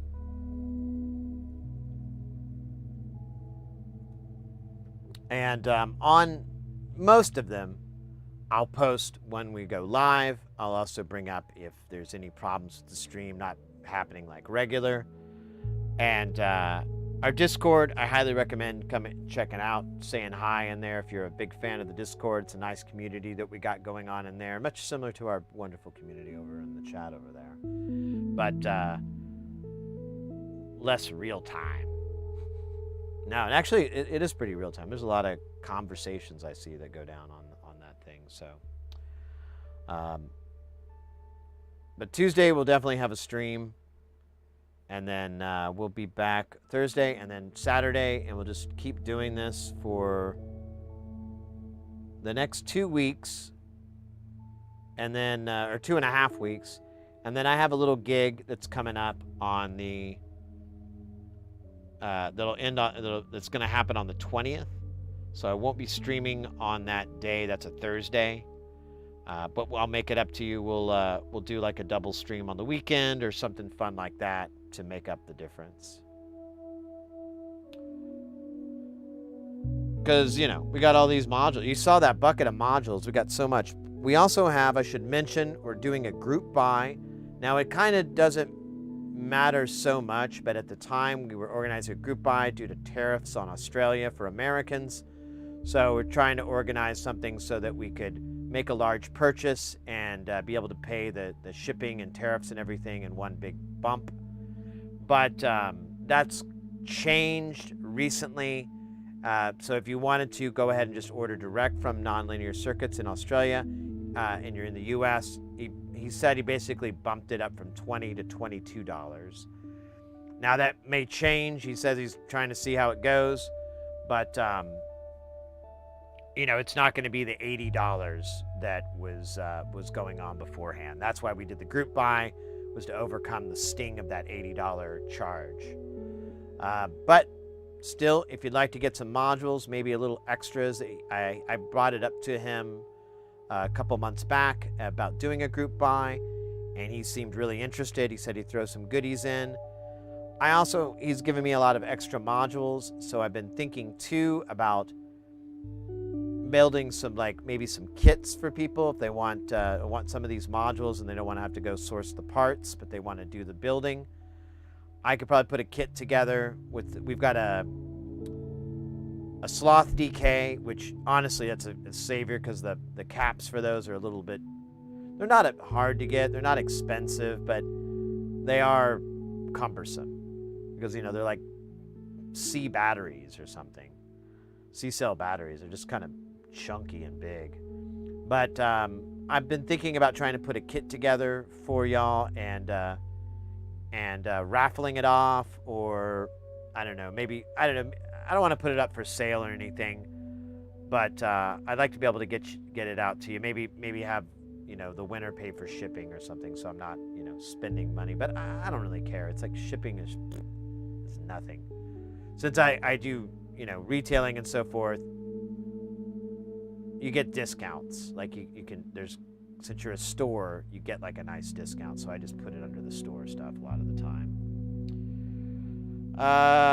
What else?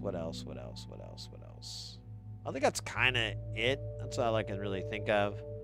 Other than, honestly, thanking you guys for an amazing evening. We had, over on the Twitch, we got 4 new followers, bringing us up to 5,315. Let's fucking go. We had some really generous gift subs today from Anonymous as well as Caldario. Thank you again, mates. That was nice. Oddball threw some bits in today as well. And let's see. Was there any? I don't think there was any renewed. Oh, yeah, there was a hype train too. Oh, what was this? What's this? Oh, we're at 75% of our sub goal. And what, man, there's so many things. I don't even know what the hell these things are.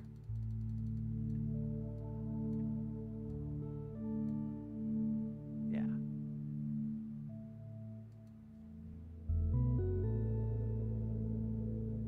Truly moist stream, bro. Truly moist. Yeah, guys, you guys were, I bring this up over and over, but I think it's wise to do so anyways. You guys have really just been so awesome, so killer in the chat, so much community and like love and friendship and peace and happiness, all that great stuff.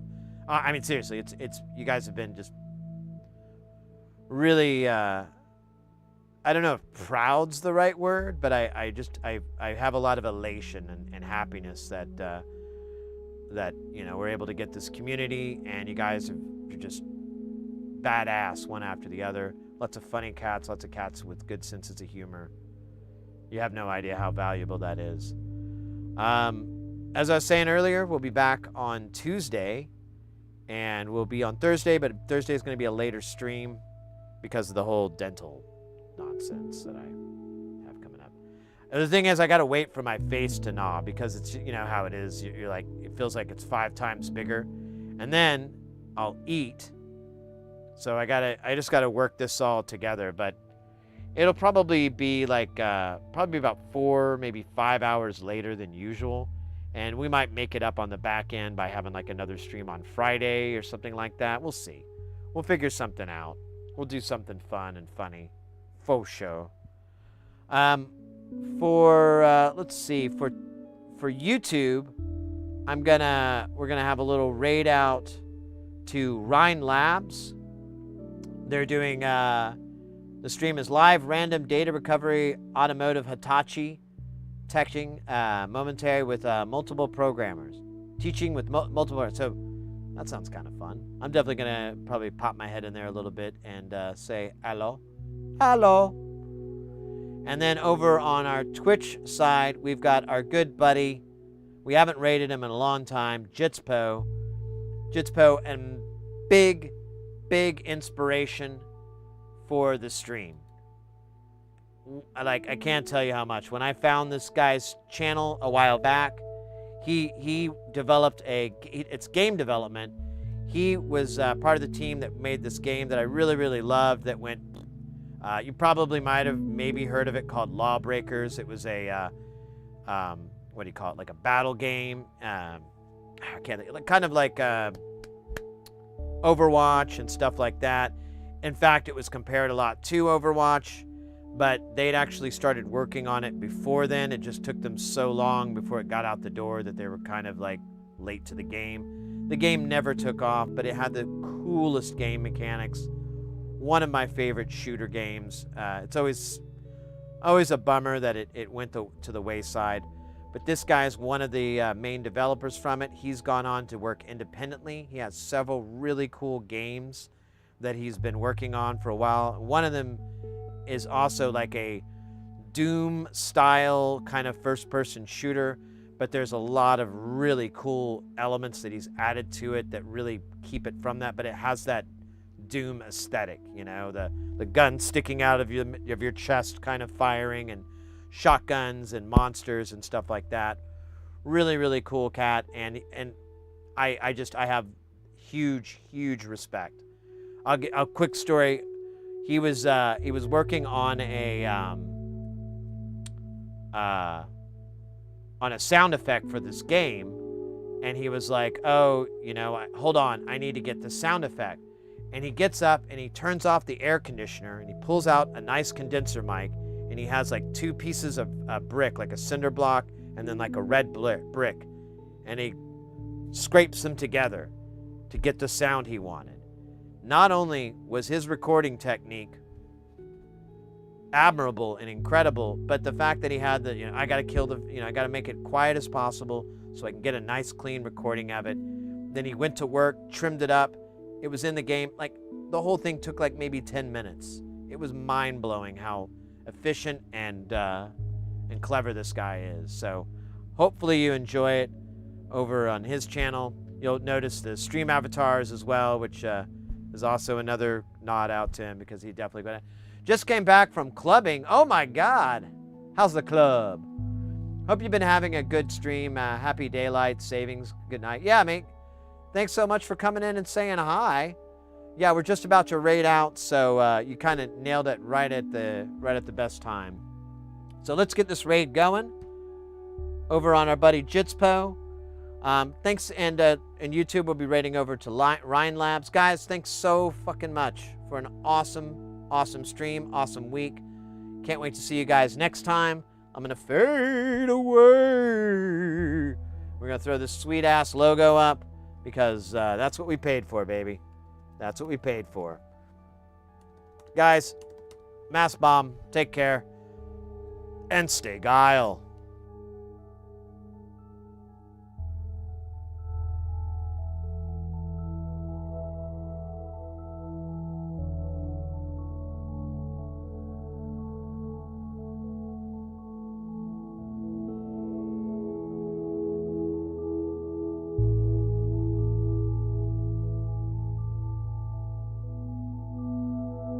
Wait. I think I just did shout out instead of raid. That was smart. Just noticed that. Like, why did I? Well. Someday I'll figure this stuff out. There we go. There's Jitspo. There's the raid calls, all the good stuff. Now we're cooking. All right. There it is. All right. Guys, stay guile. and I'll see you next time.